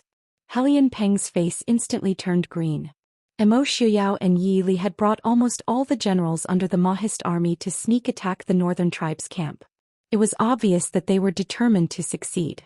He turned around and shouted, "Retreat. Return to camp immediately." Yun Ting laughed coldly, Do you think the Mahist army camp is a place where you can come and go as you please? With a wave of his hand, the Mahist army had already blocked the path of the northern tribe's army. The location of the Mahist army's camp was very strange. If the northern tribe's army wanted to return, there was only one shortcut. However, that shortcut was blocked by the Mahist army that was lying in ambush. The other paths were not only difficult and treacherous, but they also had to take many detours. If Hellion Ping wanted to return to reinforce the northern tribe's camp, he could only charge past Yun Ting. Chapter 944. However, Yun Ting joined the army when he was young. He followed Murong Xin, Zhang Qilon, Lu Jingxian, and the others from an ordinary soldier to a young general who could lead an army by himself. For more than 10 years he had participated in no less than 100 battles. How could it be so easy for Hellion Ping to be favored? Yun Ting sat high on the horse and looked at Hellion Ping with a smile. He said, "General Hellion, don't be anxious. Let's exchange pointers first. You're courting death." Hellion Ping was very confident in his martial arts. Even in the martial arts world of the Central Plains, there were few opponents, let alone a young general like Yun Ting. He raised the long saber in his hand and pounced on Yun Ting. When the two generals moved, the soldiers under them naturally did not hold back. They quickly tangled with each other in the midst of battle cries. Yun Ting grinned at Hellion Ping but did not fight him head-on. When he saw Hellion Ping coming to kill him, he immediately pulled his horse and ran to the other side. Hellion Ping caught up with Yun Ting in a few leaps. "Where do you think you're going?" Yun Ting turned around and smiled at him. "I know that General Hulian's martial arts are excellent, so I specially invited a few masters to exchange pointers with you." As he spoke, a few black shadows appeared from the depths of the darkness. Hellion Ping glanced at the dark patterns on the man in black's lapel and said in a deep voice, "Qi Ling." "Yes." The leading man in black laughed in a low voice and raised his head. It was the third young master of the Su family, Su Qingfeng. Yun Ting got rid of Hellion Ping and immediately cupped his hands to Su Qingfeng. He said with a smile, "Commander Su, I'll have to trouble you to take care of General Hellion." After that he lifted the reins and rushed into the battlefield again. Hellion Peng's face was very ugly at this time. These days, Qi Lin of the Mahist army and his Yazi subordinates were also fighting openly and secretly. They had fought more than 10 times. However, Qi Lin rarely lost. On the contrary, the Yazi that he had high hopes for had almost been wiped out after a few months of fighting. Hellion Ping also understood the difference between Qi Lin and Yazi. At the same time he hated Princess Ding even more for training Qi Lin. At this moment the people surrounding him were no match for him in a one-on-one fight. However, a swarm of them would also cause him to be flustered. Needless to say, these people didn't even need to kill him. They only needed to trap him for a few hours and he wouldn't be able to go back to rescue them. "Third Master Su?" Hellion Peng stared at Su Qingfeng and said, "I didn't expect that the Su family's scholarly family would produce a military general like Third Young Master." Su Qingfeng did not mind his mockery. With a leisurely laugh he said, "Learning literature and martial arts is voluntary. Our Su family has never been demanding. Even if I throw away my pen and join the army, I won't disgrace the Su family's martyrs." Although Su Qingfeng liked martial arts, he grew up in the Su family. He had been influenced by poetry since he was young. Although his talent was not as good as the Su family's, he was much better than the average person. Moreover, Su Qingfeng had never regretted his choice, nor did he think that he had made a mistake. Hellion Peng's words were not even qualified to scratch his itch. Hellion Peng also knew that this situation was more or less useless. It was better to get rid of Qi Lin's siege as soon as possible and lead the troops back to rescue them. With a serious expression he said in a deep voice, "Then this general would like to experience Qi Lin's skills." Su Qingfeng and the others did not say much. They directly took out their weapons and went up to fight. The strength of Qi Lin and the others was their teamwork. Although they were not as strong individually, with a few people surrounding them, Hellion Ping could only be suppressed. On the other side, Yun Ting led his soldiers and rampaged through the chaotic army. Many northern tribe soldiers who did not have time to react were killed. The mountains were filled with murderous cries. At this time, Yi Li and Mo Xiuyao had already appeared not far from the northern tribe's camp. Looking at the brightly lit northern tribe's camp, Mo Xiuyao's lips curled into a cold smile. It was obvious that Yellow Yi and the others were still waiting for news from Helian Peng.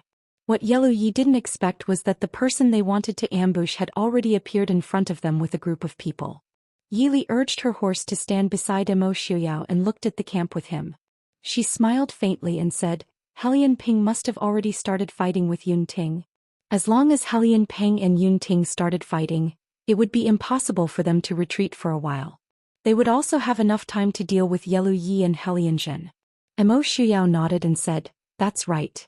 I wonder if Helian Jin will think that I am outside his camp right now? On the other side, Feng Jiao smiled and said, Helian Jin must think that Prince was really shocked by Helian Peng's sudden attack. Originally, the Mahist army's celebration was just a trap for the northern tribes.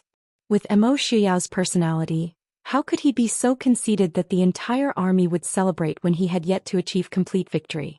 It was a pity that Helian Jin did not understand Emo Xiuyao's character at all. Are you ready? Emo Xiuyao asked calmly. Feng Jiao nodded and said, Yes, Sun Yaowu will lead the troops to the left and Qin Yun will lead the troops to the right. Zhoumin has already led the troops to Huifeng Valley. We will attack from the front. After 2 hours, Yun Ting will let Helian Peng out to meet with Yellow Yi and the others. I guarantee that not a single northern tribe soldier will escape. Emo Xiuyao nodded and praised, Very good. I want to see if Helian Jin still has the power to turn the situation around. Although he was smiling, Emo Xiuyao's words were filled with a cold, killing intent. Prince, should we attack now? Feng Jiao was also eager to give it a try. Let's do it. Emo Xiuyao nodded and said. Feng Jiao smiled and took out an arrow from his back. He knocked it and pulled the bowstring. A long arrow with a fiery glow shot towards the northern tribe's camp. Chapter 945.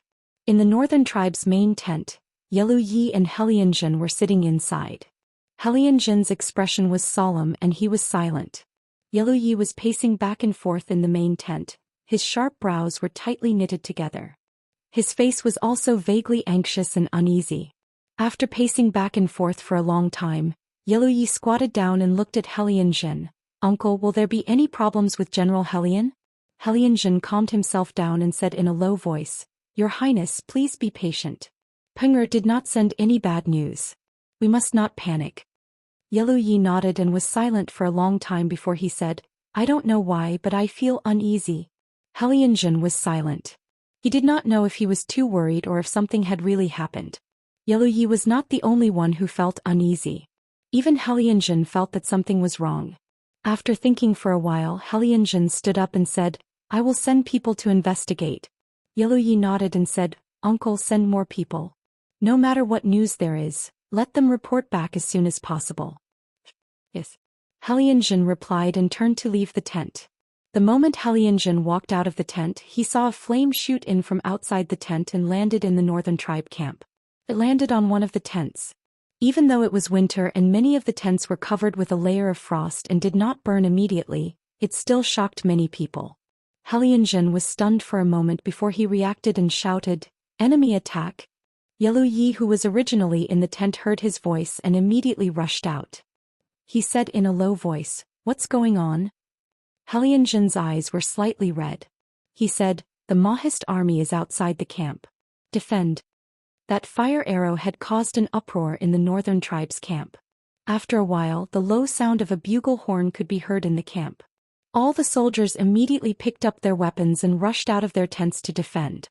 Unfortunately, as soon as the soldiers at the front appeared outside the gate, they were greeted with a rain of arrows that blotted out the sky and covered the earth. In the darkness, the enemy was in the dark while they were in the light. They could only see clearly when the arrows were right in front of them. It's the Mahist army. Someone shouted. The entire northern tribe's encampment was thrown into chaos. Helian Jin's anger flared up. He loudly ordered the generals to lead the soldiers to defend against the enemy. Not far from the northern tribe's camp, Emo Xiuyao and Yi Li were riding on horseback. Behind them were Feng Jiao, Zhuojing, Lin Han and the rest. Seeing that the Mahist army had caught the northern tribe's army off guard, everyone was in a good mood. Xiaobao sat in front of Emo Xiuyao, covered by the large battle robe, only revealing his small head. A pair of bright eyes stared at the northern tribe's camp, which was filled with cries of slaughter. It was obvious that she was watching with great interest. After these few days of losses, the northern tribes' armies' numbers were almost the same as the Mahist armies. Now that most of the northern tribes' troops had been taken away by Hellion Ping, the northern tribes' troops were even lesser than the Mahist army. Under the sudden attack, the northern tribes' army was defeated even more quickly. In less than an hour, the entire situation started to favor the Mahist army. Hellion brought his soldiers to support Yelu Yi. As they retreated, he turned back and said to Yelu Yi, "Your Highness, we have been fooled. Pinger might not be able to make it back in time. Let's retreat first." Retreat. Where else can we retreat to? Yelu Yi led the way. He was not saying it out of anger. They were now less than 200 miles away from the northern tribe's border. If they retreated any further, they would really have to retreat back into the northern tribe's territory. It also indicated that the war against Great Chu, which had lasted for 2 to 3 years and started with great vigor, would end in the most humiliating ending. Yelu Yi was naturally unwilling, but the current situation did not allow him to be unwilling. They could either retreat or fight to the death and wait for Hellion Ping's return. But regardless of whether Hellion Ping could return, the price of fighting to the death was not something Yelu Yi was willing to bear. He glared fiercely in the direction of the Mahist army commander and said hatefully, "Retreat." The bugle horn for retreat sounded in the dark night.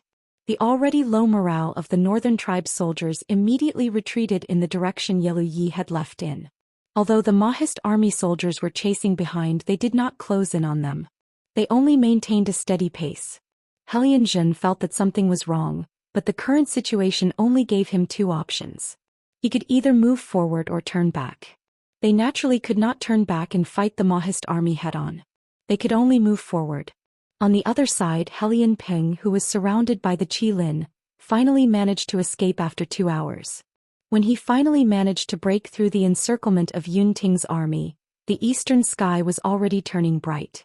Behind him, Yun Ting and the rest looked in the direction of the northern tribe's army and smiled faintly. One of the Qilin said sullenly, "Why didn't we kill him? Why did we let him go?"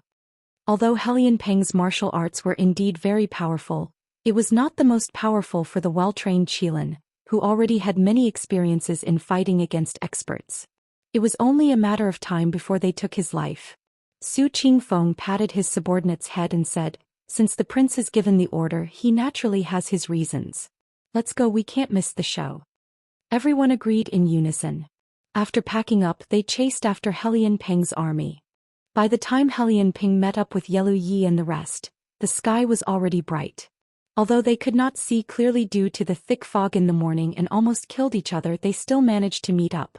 It was not safe to stay in such an unfamiliar foggy environment. However, the northern tribe's soldiers were exhausted after fighting for half a night. Hellion had no choice but to find an open area to rest for a while. After counting the number of soldiers, the three of them turned pale. There were originally a few 100,000 soldiers left, but after a night of fighting, there were less than 200,000 left. At least 90% of the soldiers were brought back by Hellion Ping. The soldiers that were left behind to guard the camp were almost completely wiped out. Hellion looked gloomily at Yelu Yi, who was sitting at the side in a daze. He looked at Hellion Ping and said, "Ping, how did you find us?" Hellion Ping frowned and said in a low voice, "After I killed my way out of Yun Ting's army, I found 4 to 5 groups of Mahist army to intercept me. I fought my way here and coincidentally met Father and Your Highness." Hellion frowned and said in a low voice, "This is not right. We were running in front and the Mahist army was chasing us from behind. Even if we lost our way, we couldn't have gone too far. How did you coincidentally meet us while being chased?" Hellion Peng's heart skipped a beat and he suddenly jumped up and said, "Father." Hellion looked at him and Hellion Peng's expression was gloomy. He gritted his teeth and said, "We fell into Mo Xiao's trap." Hellion was stunned and his expression changed. He grabbed Hellion Peng and said quickly, "You mean?" Chapter 946. General Hellion, don't you think it's too late for you to understand now? In the thick fog, a joyful and low voice sounded from afar. When the voice first sounded, it was clearly very far away. However, when the voice was about to fade away, it seemed to be right in front of them. Hellion and the rest looked towards the source of the voice. Not far away, where the thick fog had dispersed, a white-robed and white-haired figure appeared abruptly. The expression on his face could not be seen clearly due to the faint fog, but Hellion Peng and Hellion Jin could clearly feel that he was smiling, and it was an extremely cold smile. "Emo Xiao Yao." Hellion Jin gritted his teeth and said, "That's I." After 19 years, it's not easy to invite General Hellion back to Wind Valley. Emo Xiao Yao was dressed in white, his white hair fluttering in the cold wind. His lips curled into a faint smile, but the words that came out of his mouth inexplicably made people feel a kind of chilling murderous intent. "This is Wind Valley?" Hellion Jin exclaimed in shock. Emo Xiao Yao smiled and said, "Isn't it? I didn't expect General Hellion to have forgotten about it in less than 20 years. However, I also feel that Ghost Valley must have left a deep impression on General Hellion. It's a pity that I can't invite General Hellion back to Ghost Valley this time." Wind Valley was the place where the Mahist army was buried by Hellion Jin. Even the Prince Ding Mansion's former Prince Ding Emo Xiuan had died not far from here. Ghost Valley was less than 50 li away from Wind Valley. It was the place where Emo Xiao Yao had defeated Hellion Jin with a fire, and where Emo Xiao Yao himself had been severely injured. These two places were unforgettable to both parties who had participated in the war. As Emo Xiao Yao spoke, countless Mahist army had already surrounded them from all directions. In the fog, one could vaguely see countless black shadows moving about. It was as cold and ethereal as the netherworld, causing the tired and hungry northern tribe soldiers to be even more frightened. Behind Emo Xiao Yao, a few figures gradually appeared. Yili Yunting and the rest in white, young Master Feng San in red, and Su Qing Feng Zhuijing Lin Han and the rest in black. They were all eyeing the northern tribe's soldiers below. Only Emo Xiaobao, who was wearing a black brocade robe and standing beside Yili, seemed to be in high spirits even though he hadn't slept the entire night. She opened her big round eyes and looked curiously at the people below. Looking at the serious faces of the people around her, she curiously tugged at Feng Zhiyao's clothes. Feng Zhiyao quietly shook his head at Emo Xiao Yao and gave Emo Xiao Yao a look. Emo Xiaobao pursed his lips and quietly moved to Emo Xiao Yao's side. "Lord Father." Emo Xiao Yao smiled faintly and bent down to carry Emo Xiaobao. He smiled and said, "Yuchen, do you know where this place is?" This was the first time Emo Xiao Yao called his name so seriously. Emo Xiaobao blinked and asked curiously, "Lord Father, where is this place?" "This is the place where the martyrs of the Mahist army and your uncle were buried," Emo Xiao Yao said in a low voice. Emo Xiaobao blinked. Although he was young, he was naturally taught the history of the Mahist army and the Prince Ding Mansion. Naturally, he also knew that he had an uncle whom Lord Father respected very much who was killed by the northern tribes. In the past, Emo Xiaobao secretly thought that if his uncle didn't die, would there be one more person to help him when Lord Father bullied him?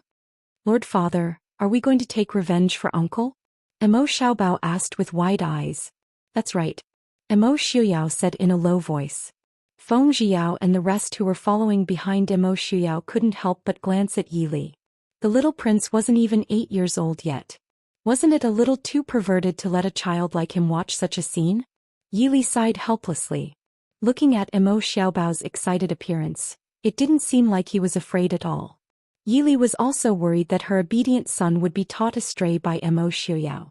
But no matter how close Emo Xiaobao was to Yili, boys were naturally more obedient to their father in certain aspects. For example, right now, Yellow Yi stepped out from the northern tribe's army, his face ashen as he stared at Emo Xiao Yao and said in a low voice, "Prince Ding, good strategy, good patience." At this point, how could Yellow Yi not know that Emo Xiao Yao had been toying with them all this time? His ultimate goal was to force the northern tribe's army to return Wind Valley to take revenge on Emo Xiuan for being plotted against. Emo Xiao Yao smiled and nodded. "Well said. Even if 7th Highness brings a group of defeated soldiers back to the northern tribes, you will definitely not be Yellow Crown Prince's match. You might as well die in Return Wind Valley and preserve 7th Highness' reputation." 7th Highness should be thanking I, Yellow Ye's expression twisted. Even ants wanted to live, what more humans? Yellow Yi wasn't afraid of death, but he definitely wasn't willing to die like this. But he also understood that their current situation wasn't up to him to decide. With hundreds of thousands of Mahist army surrounding them, they had less than 200,000 soldiers. Even if they gave it their all, they wouldn't be able to escape. As long as Emo Xiao Yao gave the order, Tens of thousands of arrows would shoot and the northern tribe's army would be buried in an instant. Hellion Jin's face was pale as he remained silent. Hellion Peng stood beside Yellow Yi, his gaze like an arrow as he stared at Yi Li who was beside Emo Xiuyao. I am Hellion Peng. Please battle with Princess Ding. Hellion Peng suddenly took a step forward and said in a low voice. The Mahist army generals all looked at Hellion Peng as if they were looking at an idiot. Wanting to challenge Princess Ding in front of Prince Ding, this guy must be crazy.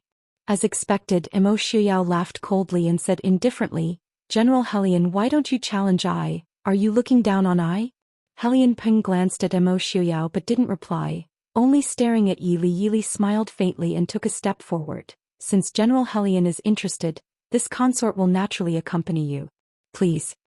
Although Yi Li didn't have a good impression of Hellion Peng was a general of a country and naturally knew that challenging a female in front of so many people wasn't something to be proud of.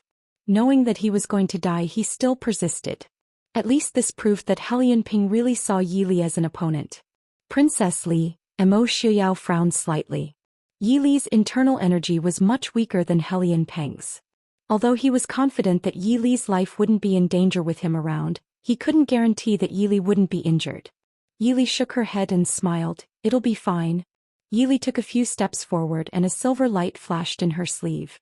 A short blade glittering with cold light appeared in Yi Li's hand. On the opposite side, Hellion Peng held a long blade in his hand.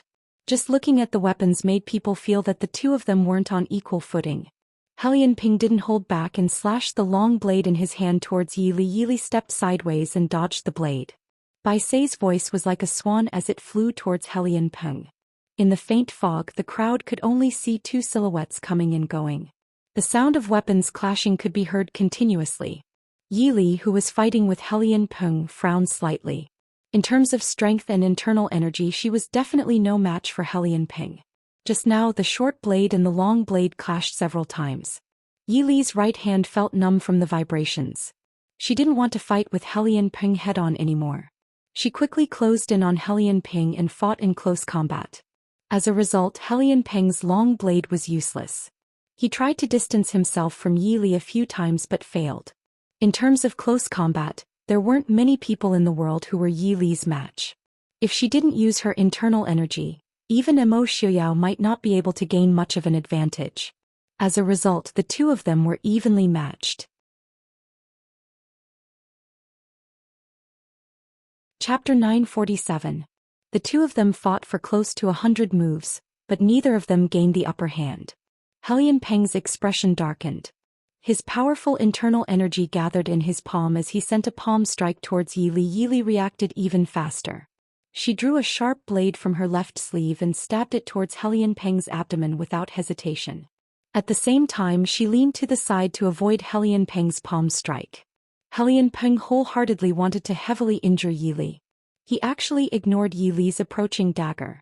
At the same time that his abdomen hurt, his palm strike also landed on Yi Li's body.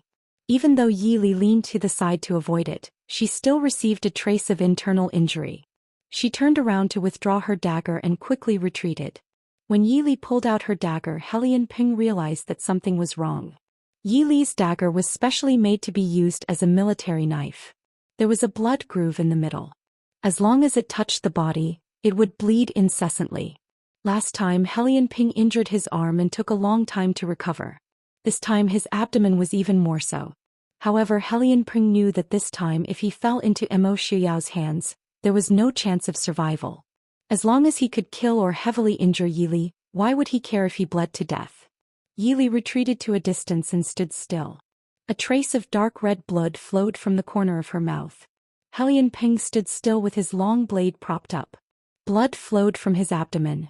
Yi Li casually wiped the blood from the corner of her mouth and said indifferently, General Hellion, thank you for letting me win. Hellion Peng sneered. He actually threw away his long blade and pounced towards Yi Li. Yi Li's eyes flashed. The short blade in her right hand flashed with a cold light. Like a white rainbow, it swept past Hellion Peng's side. The two people only crossed paths for a moment before they separated again. Yi Li turned around. On the other side, Hellion Peng had already silently collapsed. A thin line of blood slowly blossomed on his throat. Peng-er! Hellion Jin screamed. Even though Helian Ping was only his adopted son, he had raised him from a young age. What's more, Helian Jin himself didn't have any children, so Helian Ping was no different from his own son. In this world other than Yelu Yi, Helian Jin valued Helian Ping the most. Seeing him die at the hands of Yili, she was naturally filled with grief. She threw herself onto Helian Peng's body and cried bitterly. She raised her head and glared fiercely at Yili. Yili wiped the blood off the dagger and walked back to Emo Xiuyao's side.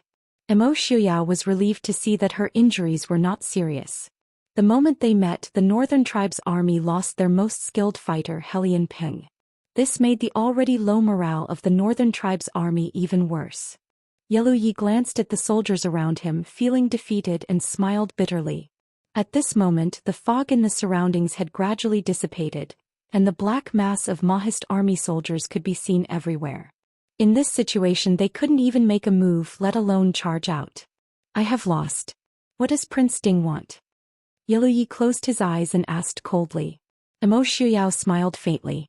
What does I want? Does General Helian not know? Hearing this, Helian Peng's expression changed. Emo Xiuyao. Helian Peng couldn't help but think of the two fires from 19 years ago. One was at Huifeng Valley. It was here that he saw countless Mahist army die tragically in the fire. The first battle was at the Ghost Sorrow Valley. The Emo family army and the northern tribes both suffered heavy losses. Emo Xiuyao was heavily injured and almost lost his life. The northern tribes suffered heavy losses and almost collapsed. But no.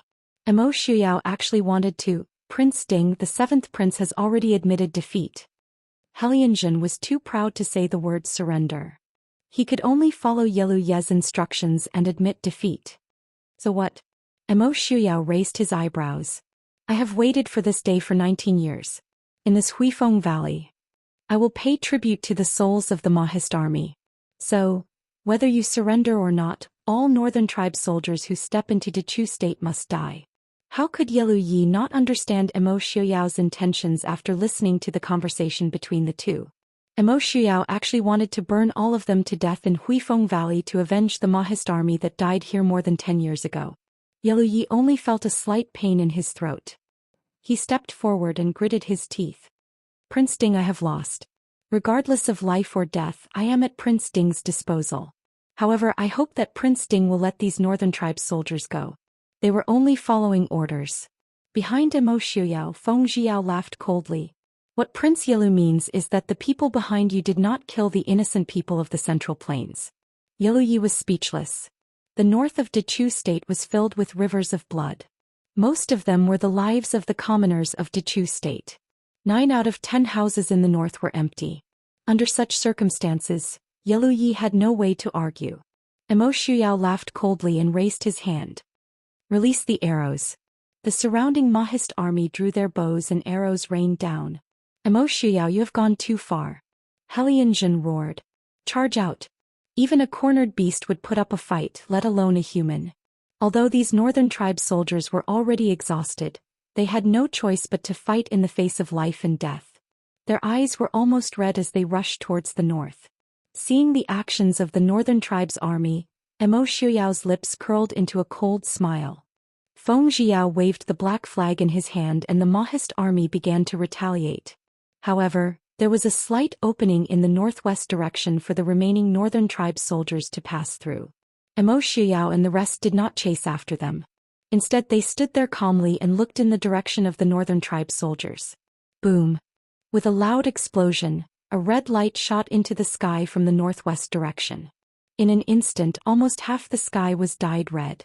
Faint cries of agony could be heard from the northwest direction. It was almost unbearable to hear. Yili stood silently beside Emo Xiuyao. In the end, she could not help but close her eyes and cover Emo Xiaobao's ears. However, Emo Xiaobao refused to be obedient and grabbed Yili's hand. Although the cries of agony were terrifying to him, he knew that his father was taking revenge for the dead Mahist army and his uncle. Children were always naive and cruel. In their eyes there was only right and wrong. Since it was right, there was no need to be afraid or even pity. Feng Jiao silently looked at the red light shooting into the sky. He had also participated in the battle more than 10 years ago. Although he did not make it to Huifeng Valley when he and Emo Xiuyao arrived, they still saw the tragic state of the soldiers who died there. No, they did not even die in battle. They died in vain. Just like Emo Xiao, Feng Xiao had never forgotten in the past 19 years. Just like how the souls of the Mahist army had never been able to rest in peace. Until now, the 200,000 soldiers of the northern tribes were sacrificing the souls of the Mahist army. May the ancestors rest in peace. Chapter 948. The war that had lasted for half a year came to an abrupt end just like that. The last few 100,000 northern tribes soldiers were all buried in Huifeng Valley. The entire valley was covered in blood and corpses were everywhere. As for the scattered northern tribe soldiers who were stationed in various places, they were naturally not worth mentioning. They were all wiped out by the Mahist army at lightning speed. This battle seemed neither surprising nor exciting and unremarkable. However, in terms of battle results, it was enough to erase most of the records in the history of the Mahist army. Out of more than 1 million northern tribe soldiers, not a single one managed to escape. After this battle, the northern tribes had not only lost more than 1 million soldiers and horses, but also nearly 70% of their generals. They would definitely not be able to recover without a few decades. When the battlefield was cleaned up, the person who was escorted by the Mahist army to Emo Xiao and the rest surprised everyone. This person was none other than the winged cavalry general of the northern tribes, Helian Zhen. Even Yelu Yi had died in the chaos. No one had expected Helian Zhen to still be alive. Emo Xiao's handsome eyes darkened slightly as he glanced at the two soldiers who escorted Helian Zhen over. The two of them hurriedly reported, "Prince, this person said that he has important news regarding the northern tribes to tell you." Everyone understood that at the last moment, Helian Zhen was afraid of death and could only use this to exchange for a chance to save his life. Regarding this, the Mahist army generals not only looked at him with contempt, but also with hatred. 19 years ago, those Mahist army soldiers who died in vain did not even die at the hands of an indomitable hero. They died at the hands of a cowardly and shameless person. In fact, 19 years ago Helian Zhen was not necessarily a cowardly person. However, he had not been on the battlefield for more than a decade. Even when he was defeated by Emo Xiao, he was far from being at his peak. After more than a decade, his original mentality and courage had long been worn away. All that was left was his unwillingness to lose to Emo Xiao. When reality proved that he was indeed unable to defeat Emo Xiao, even this bit of unwillingness disappeared. All that was left was his life. "Prince Ding, as long as you spare my life, I am willing to tell you the distribution of the northern tribes' forces." Helian Zhen's eyes were blazing as he said anxiously. He didn't want to die. Even 19 years ago he wasn't so clear that he didn't want to die. Emo Xiao's lips curled into a disdainful sneer. "General Helian, you haven't held military power for 19 years. Do you really know the distribution of the northern tribes' military strength?" Helian Zhen was speechless. I can tell you everything I know as long as you spare my life." At this time Helian Zhen finally realized that he didn't have the ability to negotiate with Emo Xiao, and said somewhat frantically. The killing intent in Emo Xiao's eyes surged, but he did not act out immediately. He slowly closed his eyes and calmed his emotions. When he opened his eyes again he was completely calm. However, Helian Zhen faintly felt that something was wrong. Emo Xiao's voice was as calm as still water. "Drag him out and execute him." "Yes." The two soldiers who escorted Helian Zhen in did not hesitate and dragged him out again. Hearing Helian Zhen's frantic cries and pleas as he was dragged out, everyone felt a little sad for him. A famous general of a generation, even though his reputation was tarnished, he still couldn't escape death. There was a moment of silence in the tent and everyone's expression was a little dazed. Yun Ting and the other young generals could not believe that they had really annihilated the northern tribes, who had more soldiers and horses than them and were comparable in strength. Sun Yaowu was stunned for a moment, then suddenly burst into tears. Although he did not have the enmity with the northern tribes, 3 years ago, the northern tribes invaded the Dechu state and killed countless people. Sun Yaowu's hatred for the northern tribes was not inferior to the Mahist army's elders. Zhou Min patted Sun Yaowu's shoulder and laughed. "Old Sun, you cried too much. Isn't it a good thing that we won?" Sun Yaowu wiped his eyes and said angrily, "What do you know? I'm just happy, you know." Zhou Min rubbed her nose and decided not to lower herself to the same level as this boor. Emo Xiaoyao's expression was calm as he said in a low voice, "All right, everyone reorganize and rest for 2 days. Zhoumin Sun Yao." "Here." Zhoumin immediately stood up and replied loudly. Sun Yaowu also quickly stood up. Emo Xiaoyao said, "I'll leave the border to the two of you. The rest of you head south in 2 days." "Yes, General." Everyone replied in unison. The Chu state's northern border was extremely long, and only Zhou Min and Sun Yaowu were leading an army alone for the first time. One of them was originally only a general of a province, and it was definitely not enough. However, it was currently winter, and even if the northern tribes wanted to send reinforcements or take revenge for Yellow Yi, it would be 2 months later. Moreover, after half a year of experience, the two of them were able to take on big responsibilities, so Emo Xiaoyao was not worried. Zhou Min was naturally happy to accept the order, and Sun Yaowu, as a surrendered general, was also very happy that Prince Ding trusted him so much. They accepted the order happily. The others also understood that they would be following Prince Ding to the south, and there would be countless fierce battles ahead. At the same time, it also meant that there would be more merits to be gained, so they were also looking forward to it. In a short time, the atmosphere in the tent became lively. Yili sat beside Emo Xiaoyao and quietly reached out to hold Emo Xiaoyao's hand. Emo Xiaoyao looked sideways at the smiling Yili beside him, his eyes filled with warmth and a smile. At the same time, he tightly held Yili's hand. Emo Xiaobao sat between the two of them, looking left and right at his father and mother. He also smiled and covered their hands with his own. On a small hill not far from Huifeng Valley, there was an inconspicuous lone grave. There was not even a tombstone in front of the lone grave, and the grave was covered with withered grass. If one did not pay attention, they would even think that this was really a small hill full of withered grass. Emo Xiaoyao held Yi Li's hand with one hand and Emo Xiaobao with the other hand, standing in front of the grave. Yi Li looked at Emo Xiaoyao with some confusion, and a trace of understanding flashed through her eyes. Emo Xiaoyao said softly, "Li, this is Big Brother." Yi Li did not ask much, nodded and went forward to bow, saying, "Sister-in-law Yi Li greets elder brother." Then she turned to Emo Xiaobao and said, "Xiaobao kowtow to uncle." Emo Xiaobao blinked blankly. Although he did not understand why he had already seen his uncle's grave in the Chu capital, and now there was another one here, he still obediently walked to Yi Li's side and knelt down, respectfully kowtowing 3 times, saying, "Emo Yuchen kowtows to uncle." Emo Xiaoyao sighed slightly, lifted his clothes and knelt beside Yi Li, saying in a low voice, "Big brother, do you see? I have avenged you." Yi Li turned slightly and found that the position of the grave was facing Huifeng Valley. If one stood here alone, then they would have seen everything that happened in Huifeng Valley yesterday clearly. Emo Xiuan had brought up Emo Xiaoyao when he was young, so he was naturally very respectful to this elder brother. So after so many years, Emo Xiaoyao had never forgotten to avenge his elder brother. But no one thought that Emo Xiaoyao would actually bury Emo Xiuan in such a remote and desolate place far from the Chu capital. Chapter 949.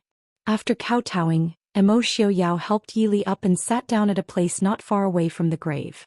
He held Yi Li's shoulder and said leisurely, "Everyone thought that eldest brother's remains were buried in the ancestral grave of King Ding's residence in the capital. But that's not the case.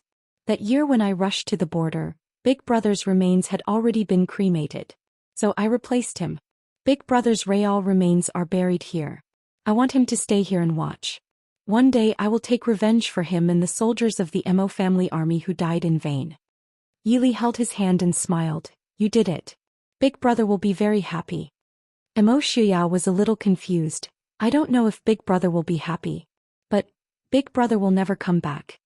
He had always wanted to take revenge, but when it was time to take revenge, his heart was filled with loneliness and emptiness. When Emo Jingqi died, Emo Xiaoyao already had this feeling. Now this feeling of emptiness was even stronger. Because even if he killed all his enemies, the dead would never come back. "Xiaoyao," Yi Li called out worriedly. Emo Xiaoyao smiled faintly. "Don't worry, I still have you, the Prince Ding mansion and the Mahist army." Holding Yi Li's hand with a smile and looking at the rarely seen obedient Emo Xiaobao beside him, Emo Xiaoyao felt warmth in his heart. Luckily there was Li, their child and their family. Otherwise, Emo Xiaoyao would not know what to do with his life after taking revenge. Emo Xiaobao pouted, his eyes turning as he threw himself into Emo Xiaoyao's arms. "Father, you still have me and my little brother and sister. When I grow up, I will help you destroy the northern tribes. Emo Shuyao looked at him with a smile that was not a smile. Is that so? I'll be waiting. Emo Xiaobao snorted unhappily. Imperial father is looking down on me. Just you wait, when I grow up I will definitely destroy the northern tribes for you to see. Emo Shuyao nodded and said, that's right, aren't I just waiting to see?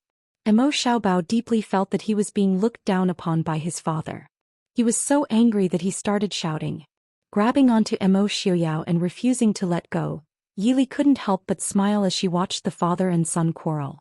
She said softly, do you want to move Big Brother's remains back to the Chu capital? Emo Shuyao shook his head and smiled, no need, just stay here. In the future, the Emo family's ancestral grave might not be in the Chu capital. Moreover, it was much quieter here. Don't you see that there aren't many nobles, generals, ministers and emperors' mausoleums, all of them dazzling with gold and jade and rich enough to rival a country? Waiting for the rise and fall of the dynasty would only benefit the grave robbers. In the past year there had been many major events. At the end of the year, the regent of Dechu state, Mo Jingli, who had settled down in Jiangnan, finally ascended the throne. Before the end of the year there was another earth-shattering event in the north. The million-strong army that attacked Dechu state was completely destroyed by the Mahist army. Not a single person returned to the northern tribes. When this news came out, the world was shocked. Many citizens of Dechu state who had been forced to move were in tears, secretly planning to return to the north.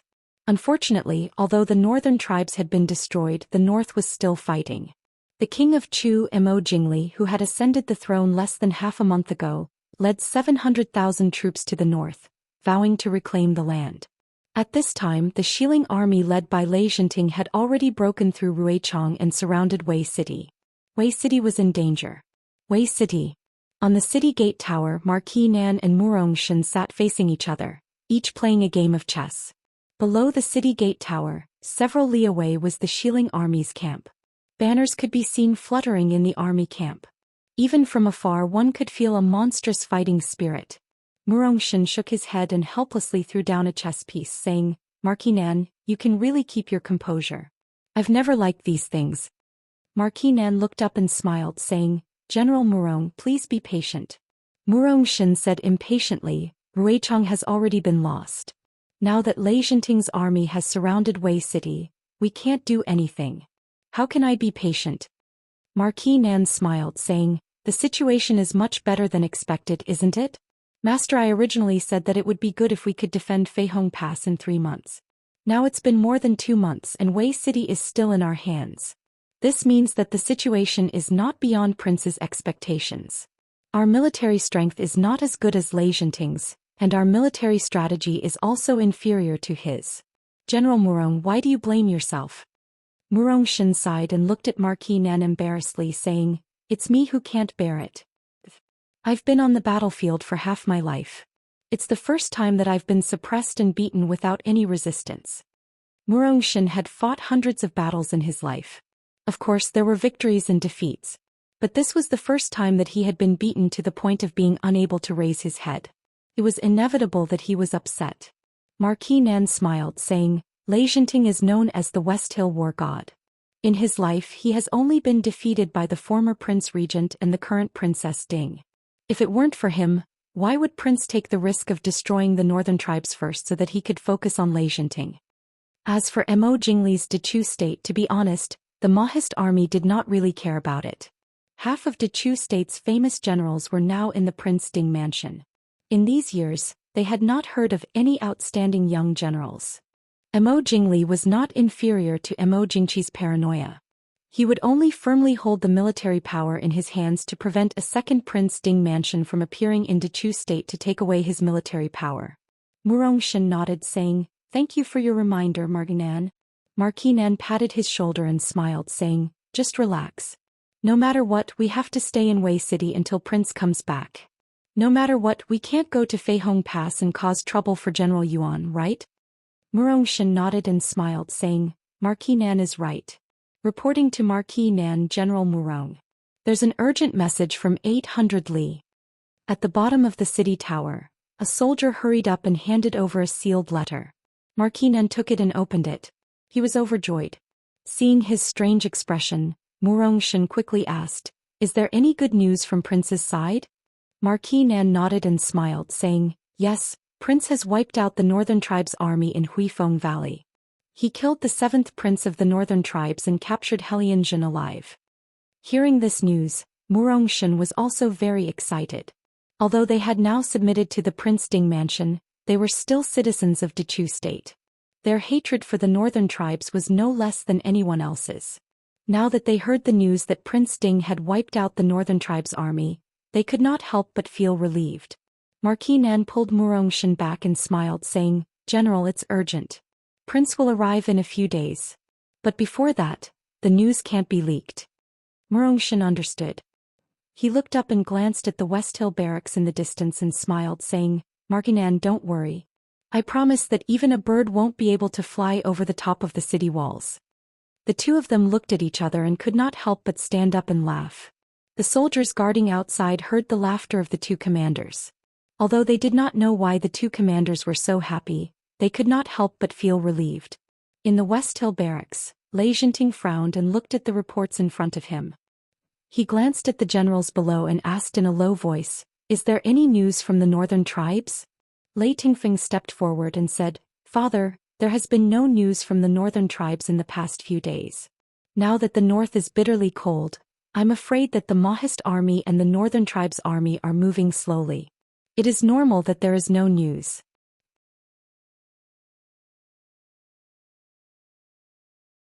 Chapter 950. Enchanting furrowed his brows and shook his head. No.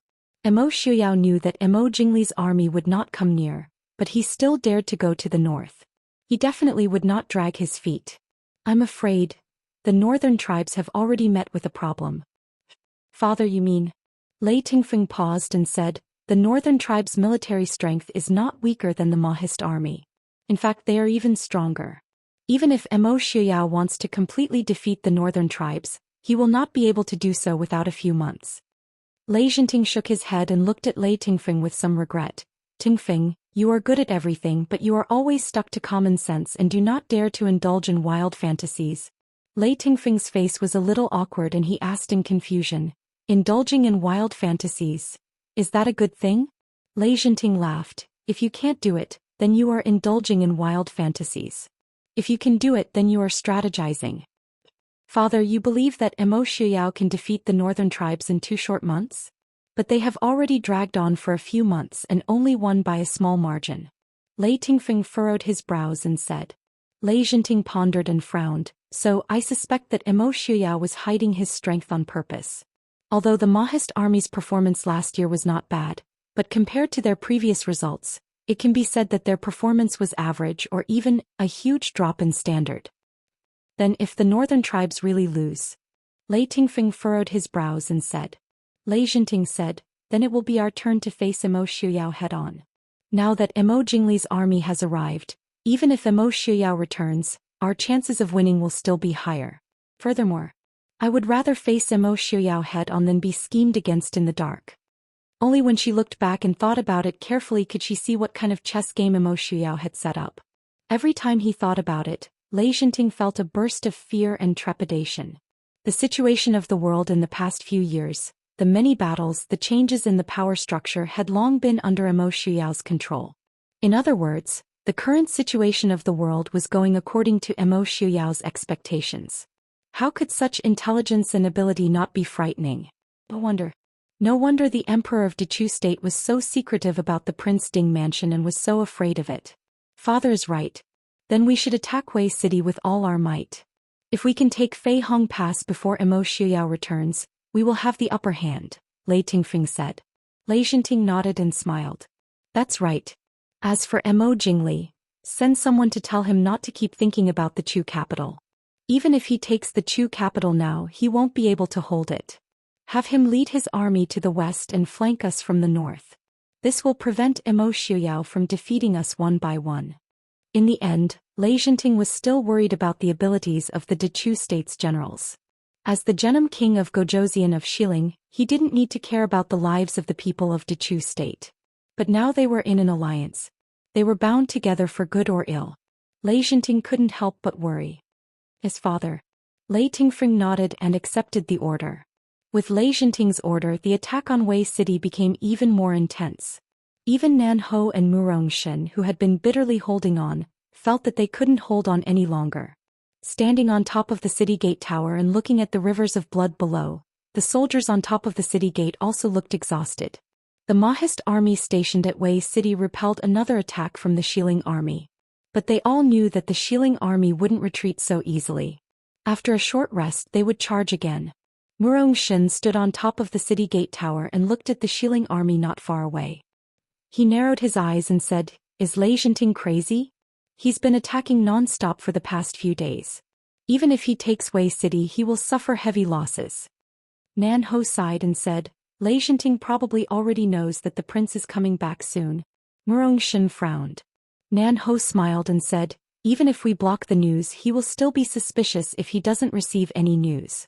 With Lei Jinting's intelligence, it's not hard for him to guess that the northern tribes have been defeated." Murong Shen thought about it and agreed. He glanced at the city gate and was about to say something, but his expression changed and he said, "They're coming again." The war drums shook the sky. The soldiers who were resting immediately rushed forward and were ready for battle. In the distance, the Shilling army rushed over aggressively with their banners fluttering in the wind. Lei Tingfeng took the lead and rushed to the city gate. He pointed his long whip at Nan Ho and Murong Shen on top of the city gate tower and said with a smile, "Nan Ho, General Murong, why are you so stubborn? Wei City only has a few 100,000 soldiers now. How can you resist the millions of soldiers of Weiling? Why don't you surrender to Weiling? My father will definitely treat you with courtesy. Needless to say, you will be promoted." Nan Ho smiled faintly and said, "Thank you, Crown Prince Genom of Gojoseon, for thinking highly of me. But although I have no talent and no virtue, I can't do something like betrayal." Murong Shen was not in the mood to talk nonsense with him. He said loudly, "Cut the crap. If you want to fight, let's fight." Lei Tingfeng's face darkened slightly. He smiled faintly and said, "You don't have to be angry. I'm thinking for the two generals. Both of you are famous generals. Why should you sacrifice your lives for a battle that you are sure to lose?" Murong Shen snorted and grabbed a bow and arrow from a soldier beside him. He shot an arrow at Lei Tingfeng. Lei Tingfeng stepped aside to avoid the arrow. His face was a little ugly. He pointed his whip at the people on top of the city gate and said sternly, "Murong Shen, you don't know how to appreciate kindness. Don't blame me for being merciless." Murong Shen sneered and said, "I don't know what kind of relationship I have with Crown Prince Genom of Gojoseon. If you want to fight, let's fight. There are no cowards in the Mahist army." Lei Tingfeng was humiliated by Murong Shen in front of the Shilling army. He didn't want to be long-winded. He said sternly, "Attack." Behind the Shilling army, Lei Jinting looked at Lei Tingfeng's actions from a distance and shook his head helplessly. He sighed softly and said, "Tingfeng still can't keep his cool." He didn't mean that he had to persuade Nan Ho and Murong Shen to surrender. It was just that Lei Tingfeng was so easily provoked. It was really not something a leader should do.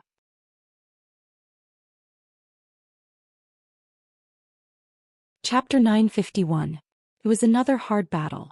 When it was late, they finally managed to beat back the West Hill army again. Even Murong Shen had suffered some minor injuries. The two of them stood on the city gate tower, looking at the Shilling army that was gradually retreating. They finally showed a tired but happy smile. Before their smile faded, Marquis Nan frowned and said in a low voice, "General Murong, rest well tonight. I will take care of everything."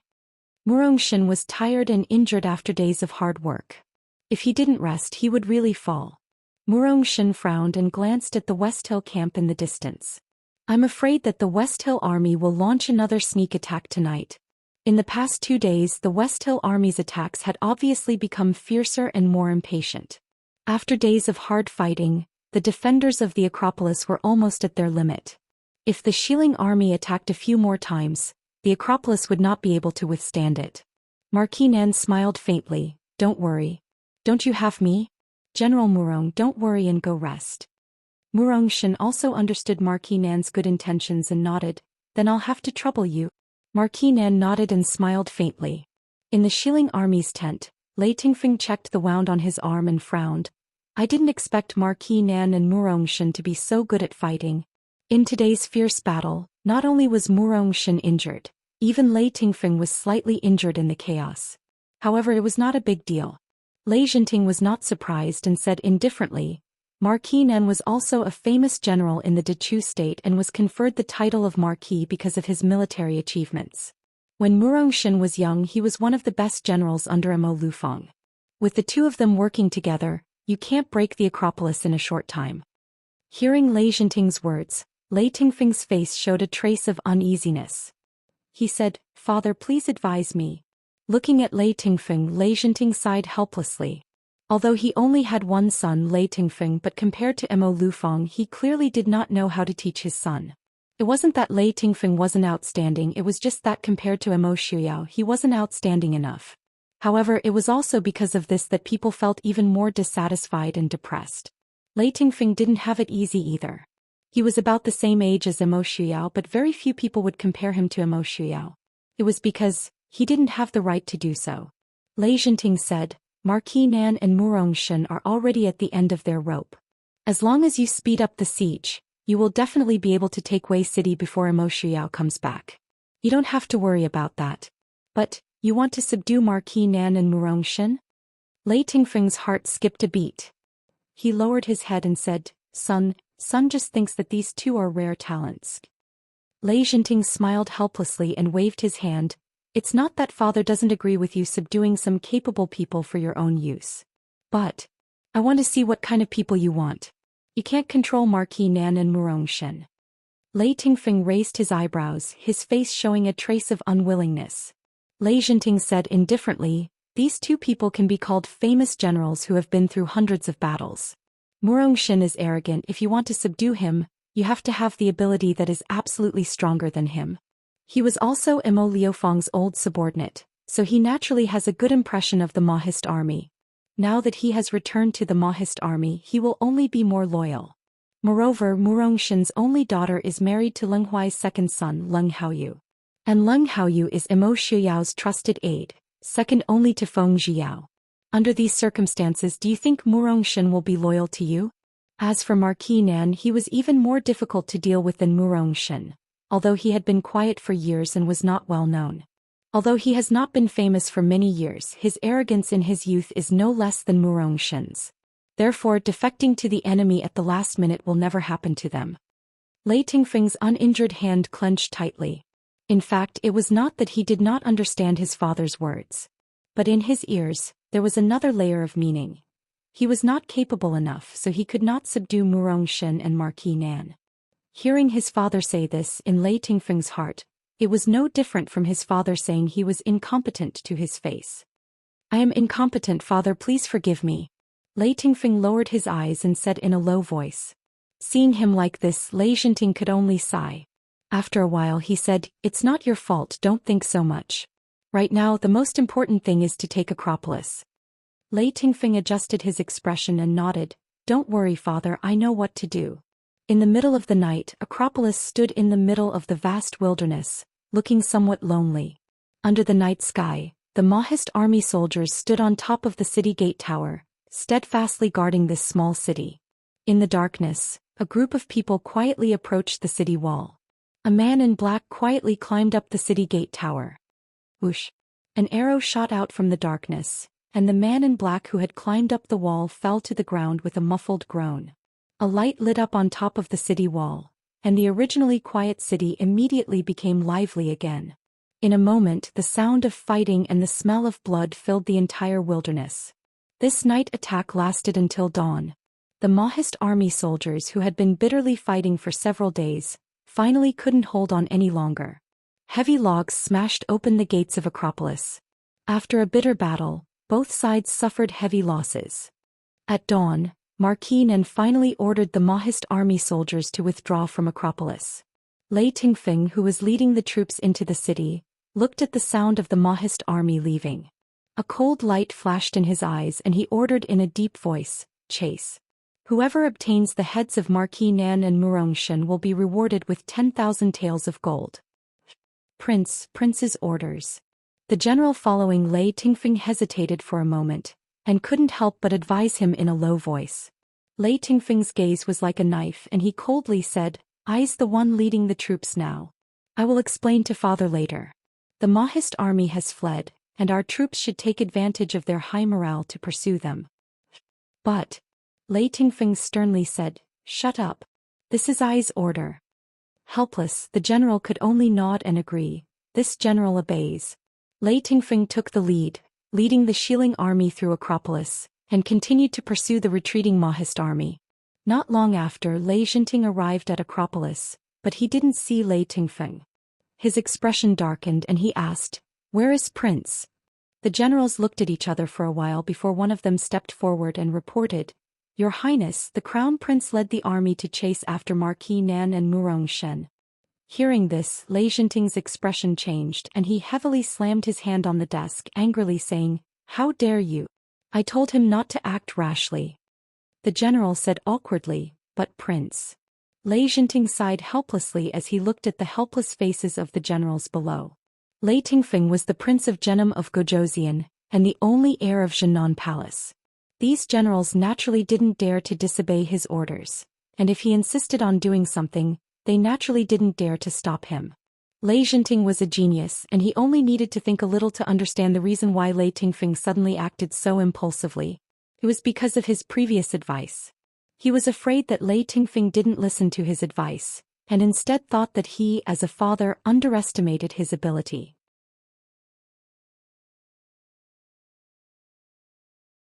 Chapter 952. Prince, what should we do now? The general below asked in a low voice. Lei Jinting thought for a moment and said, "General of the right, take 50,000 men and horses to support the Crown Prince." After thinking for a moment, Lei Jinting said again, "If the Crown Prince wins, you don't have to worry about it. If the Crown Prince falls into a trap, you save him." General of the right stepped out and said in a low voice, "Yes, sir." At this time, Lei Tingfeng had really fallen into a trap. On the narrow mountain road leading to Feihong Pass, Lei Tingfeng and his tens of thousands of men and horses were besieged. They were in a dilemma. Murong Shen and Marquis Nan stood side by side on a hillside not far away. Murong Shen sneered and looked down at Lei Tingfeng, who was inexplicably angry. Murong Shen took a bow and arrow from a soldier beside him and pointed it at Lei Tingfeng. He said with a smile, "We lost Acropolis, but killed the Crown Prince of Genom of Gojoseon of West Hill. That's a gain, isn't it?" Lei Jinting of Genom of Gojoseon only had one son, Lei Tingfeng. Most of Lei Tingfeng's children were killed by Prince Ding more than a year ago. If Lei Tingfeng died, it would be a fatal blow to Lei Jinting. Marquis Nan reached out to stop him from shooting the arrow. He shook his head and said, "No, if we kill Lei Tingfeng now, Lei Jinting will definitely go crazy." "So what?" Murong Shen raised his eyebrows and said. Marquis Nan smiled helplessly and said, "Don't forget that there are hundreds of thousands of ordinary people in Acropolis. Lei Jinting doesn't kill ordinary people like the northern tribes, but it doesn't mean that he won't kill." The pain of losing his son was enough to make Lei Jinting do anything crazy. What's more, if they killed Lei Tingfeng, they would have to face Lei Jinting directly. At that time he would only lose even faster. What does Marquis Nan mean? Murong Shen was able to dominate the battlefield. Naturally, he would not rely on his martial arts alone. Soon he figured out Marquis Nan's intention. He laughed and said, "This mountain path is easy to defend but hard to attack. We can trap Lei Tingfeng inside and make Lei Jinting hesitate to attack. We can delay him for a few more days." Stroking his beautiful beard, Nan Ho nodded and said with a smile, "Exactly. Murong Shen. Come out and talk." Lei Tingfeng, who was trapped on the mountain path, roared in a deep voice.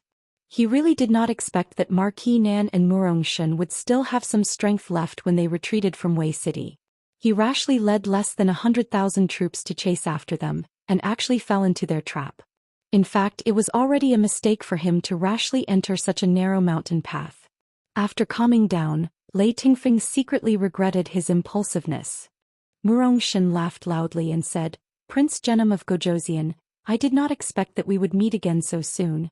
Lei Tingfeng looked up at Murong Shen and Marquis Nan, who were not far away, and said in a deep voice, "You can torture or kill me as you wish." Murong Shen snorted disdainfully and looked at Lei Tingfeng with a smile, saying, "Interesting. Genom of Gojoseon has always been smart and calm. I did not expect that he would have such a hot-blooded son." Yesterday Prince Genom of Gojosian wanted me and Marquis Nan to surrender to the West Hill. Oh. Prince Genom of Gojosian, do you want to consider surrendering to my Prince Ding mansion? Lei Tingfeng's face turned green and white. After a while he gritted his teeth and said, Murongshen, how dare you humiliate I?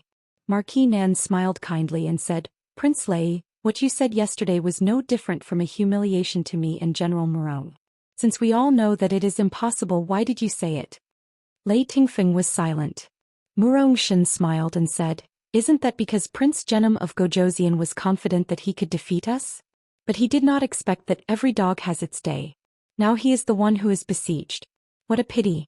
Genom of Gojosian of West Hill was a hero for a lifetime, but he has such a useless son. Murongshen's words made Lei Tingfeng's face turn pale. In fact, with Lei Tingfeng's ability he could not be called a useless son. But in this world there was always someone better than him. Lei Tingfeng grew up under his father's halo, which could be said to be overshadowed.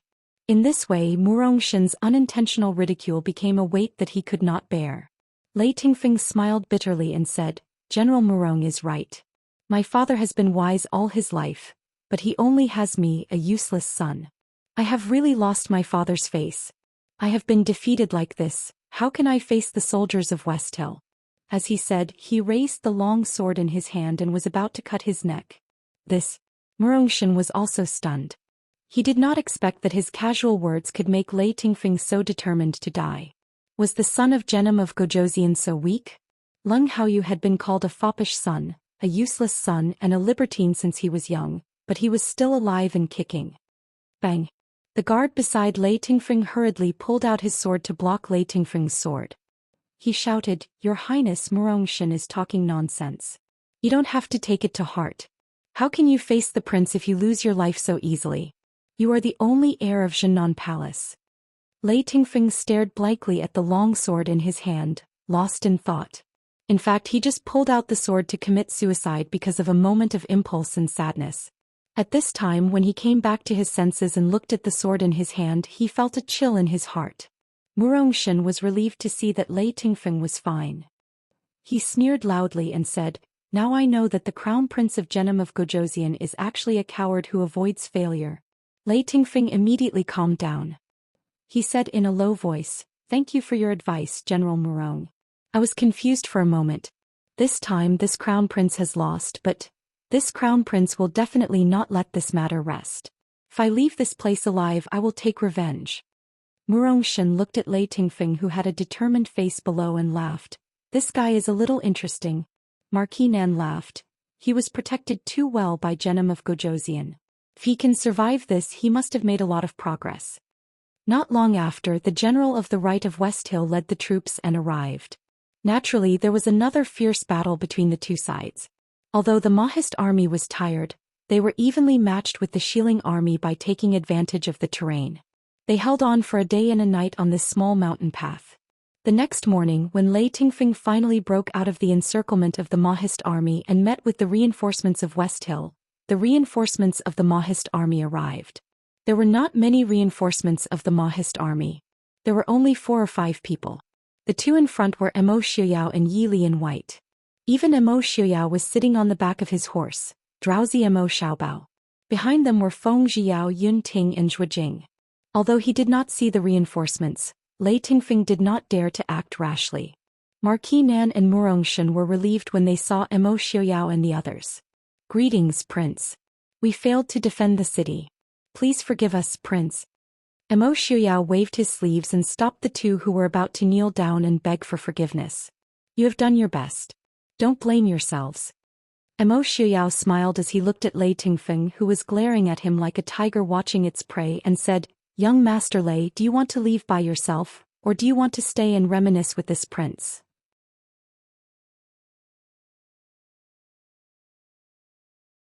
Chapter 953. Lei Tingfeng's eyes flashed, but his heart was in turmoil. At this moment, the Shilling army had the absolute advantage. If they attacked, they would definitely be able to wipe out Marquis Nan and Murongshen's troops.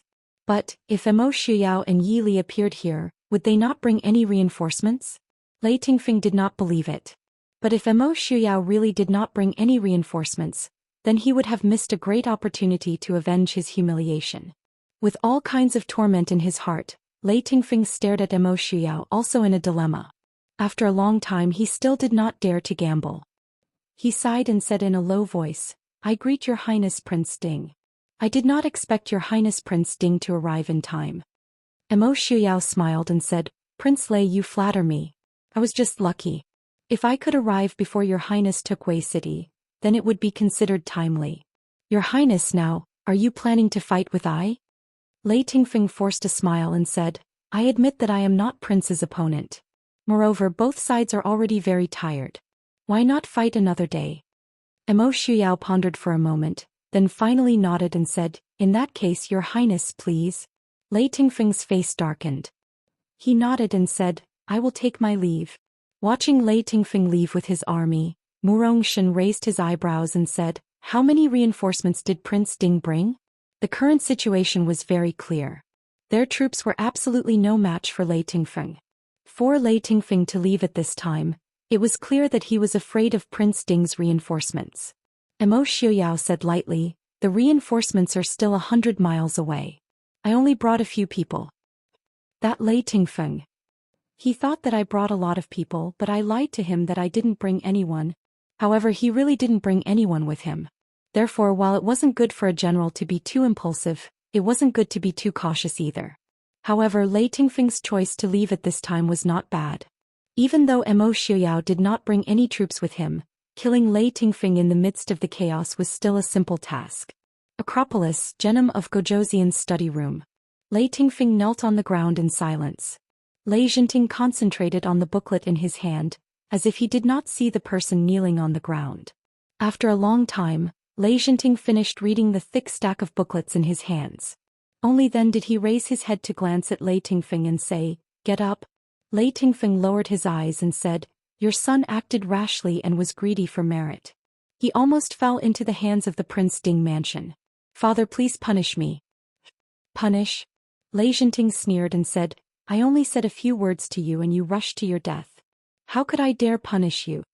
Hearing Lei Jinting's words, Lei Tingfeng felt even more ashamed. "Your son knows his wrongs." Bang! Lei Jinting fiercely slammed his palm on the desk and said angrily, "You know your wrongs. Your wrongs are to draw your sword and cut your own throat? What a heroic spirit. This prince has given birth to a good son who can support both heaven and earth. This prince is truly ashamed of his inferiority. Since you're not afraid of death, why did you come back?" Lei Jinting was furious. With a wave of his hand, the sword hanging on the wall flew out of its scabbard and fell in front of Lei Tingfeng. Lei Jinting said, "Didn't you want to cut your own throat to atone for your wrongs? I'll give you a chance." "Father, this child knows his wrongs." Your son was muddle-headed for a moment. "Please forgive me." Lei Tingfeng was really ashamed. His eyes couldn't help but turn red. He knelt on the ground and rubbed his knees against Lei Jinting's, hugged his thigh and cried. Looking at his son who was already past his prime, Lei Jinting's heart softened. He helplessly sighed and said, "Forget it, get up." Lei Tingfeng looked at Lei Jinting and stood up. "Thank you, father." Looking at Lei Tingfeng's listless appearance, Lei Jinting also felt a little guilty. He knew that his son was already outstanding enough. A genius like Emo Shuyao was something that could only be encountered and not sought. However, Lei Tingfeng had always been strict with himself because of his father. Thus he never received the praise he deserved. Doing well was what he should do because he was the son of Genom of Gojoseon. Like father, like son. If he did wrong, he would lose Genom of Gojoseon's face. Lei Tingfeng wasn't an impulsive person. If it wasn't for the pressure he was under, he definitely wouldn't have acted so impulsively these 2 days. "Tingfeng, these years father has let you down." Lei Jinting sighed and said in a deep voice. Lei Tingfeng couldn't help but be stunned. He stared blankly at Lei Jinting's guilty expression and was momentarily speechless. He could only mumble, "Father. This son." Lei Tingfeng waved his hand and said, "These years, people have always talked about how great the son of Genom of Gojoseon is, but they have always forgotten that you are already an adult. This is also father's fault. Father has always felt that this pressure might be a motivation for you to work hard. However, I didn't think that it would be so difficult for you to bear." "Father, it's son's fault." Lei Tingfeng said in a low voice, Sun and Prince Ding are about the same age, but I can't even compare to Prince Ding's achievements. Sun has lost father's face. Lei Jinting smiled bitterly and said, Emo Xiuyao. Father has never compared you to Emo Xiuyao. Lei Tingfeng's face paled and said, Sun is not worthy to be compared to Prince Ding. Lei Jinting sighed and said, Tingfeng, father has indeed envied Emo Xiuyao for having such a capable son. However, you have to know that Prince Ding's achievements and abilities today are not only because he is a genius, but also because the hardships he has gone through are extraordinary. If not for that disaster 19 years ago, Emo Xiuyao today might be a famous general of Dechu State, living a carefree life. However, father has never wished for you to experience that kind of disaster. Do you understand? Lei Tingfeng nodded. Sun understands. Father has always protected Sun. Before he was 20 years old, he had truly lived a carefree life. It could be said that he was more honorable than the princes of Xiling. Emo Xiuyao had fought on the battlefield when he was 14 or 15. He had been seriously injured when he was 17 or 18. He had struggled to support the large Prince Ding mansion. He had never experienced any of this. Therefore, he had no right to be jealous of Emo Xiuyao's achievements and abilities. He could only feel ashamed of his own incompetence. Lei Jinting sighed and said, Perhaps father's protection has harmed you. However, even so, father still does not wish for you to experience that kind of pain and suffering. Moreover, Tingfeng, father has never been disappointed in you. Father. Lei Tingfeng was stunned. Lei Jinting smiled and said, You are Ai's son.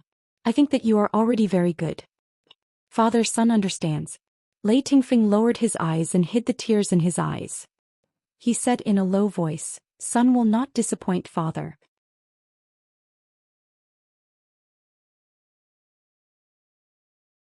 Chapter 954.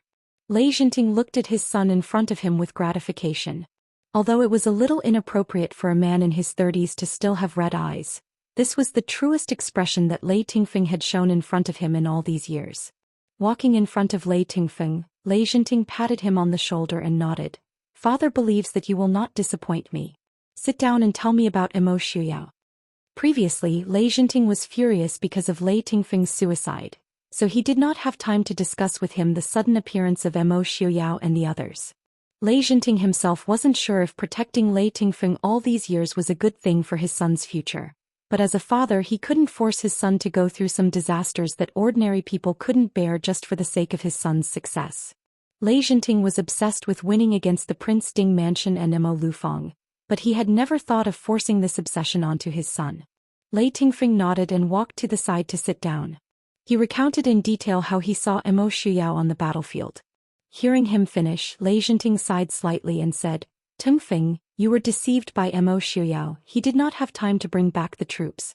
Lei Tingfeng frowned. Lian Shan's eyes flashed with a trace of annoyance.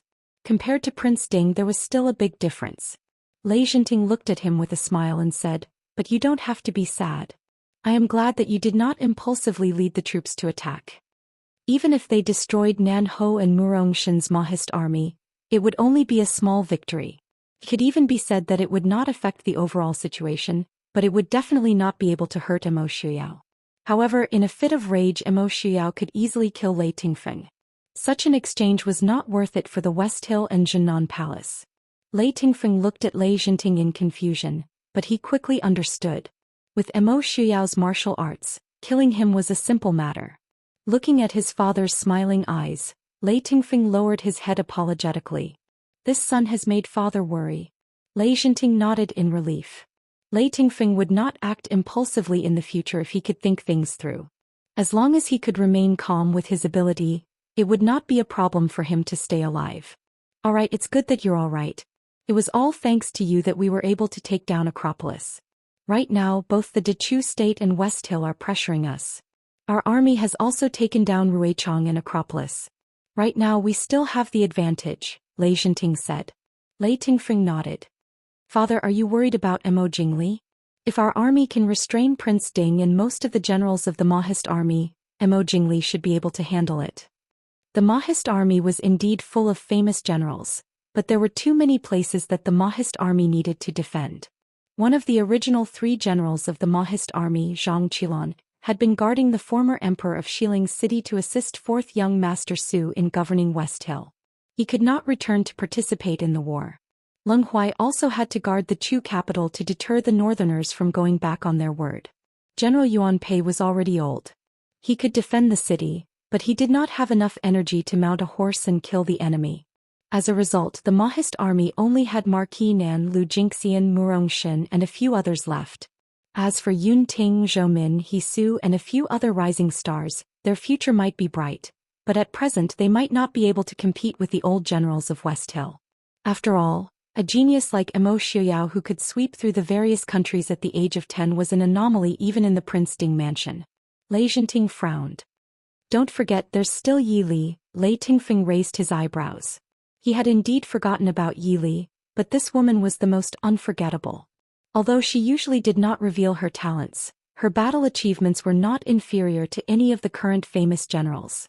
If she were to fight against Mo Jingli, it would be worrying whether Mo Jingli would win or lose. Prince, a secret letter from the north has arrived. Outside the door, a guard reported in a low voice. Lei Zhenting's eyes darkened. He said indifferently, "Bring it to me." Since Mo Xiuyao had returned, the situation in the north was no longer a secret. The guard pushed the door open, presented the letter, and retreated. Lei Zhenting opened the letter and read it. His expression changed.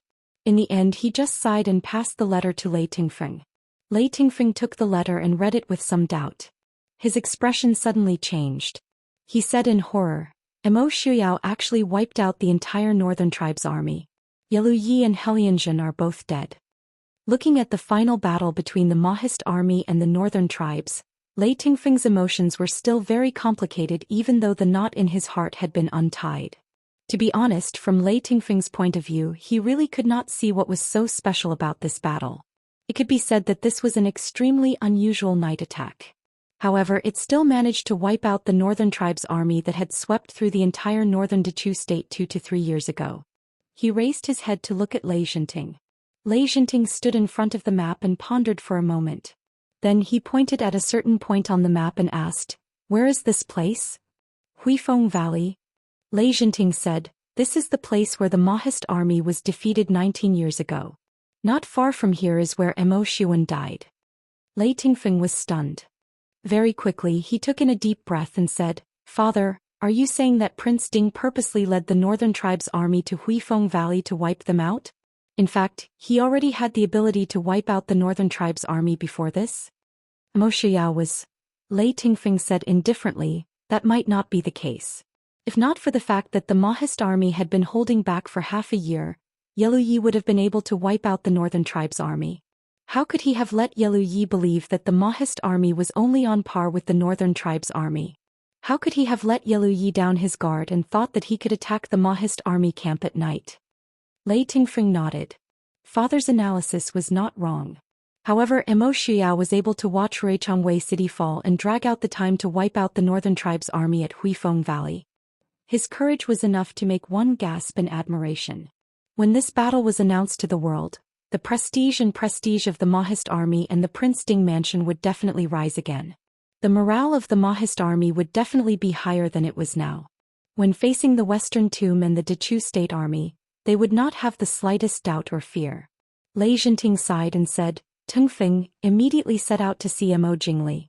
You definitely cannot let that idiot be defeated by Yi Li before our two armies meet."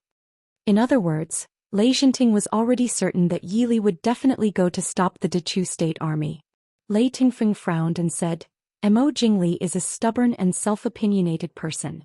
I'm afraid that he won't listen to his son." Lei Zhenting thought for a while and nodded, "I will write a letter for you. You bring it to him. If he listens to you, that's fine. If he insists on not listening, then let him be. You take another group of troops and hide in the dark. If Mo Jingli's army is defeated..." Lei Tingfeng understood and nodded, "Your son understands." Lei Zhenting nodded with satisfaction and said, "Remember, if you fight with Yi Li, you must not act rashly. Even though Yi Li is a woman, she is full of tricks and is best at luring the enemy." You're tuning in to the Biao's Wuxiao Chronicles YouTube channel. Don't forget to subscribe and join us on this journey to catch the most captivating stories.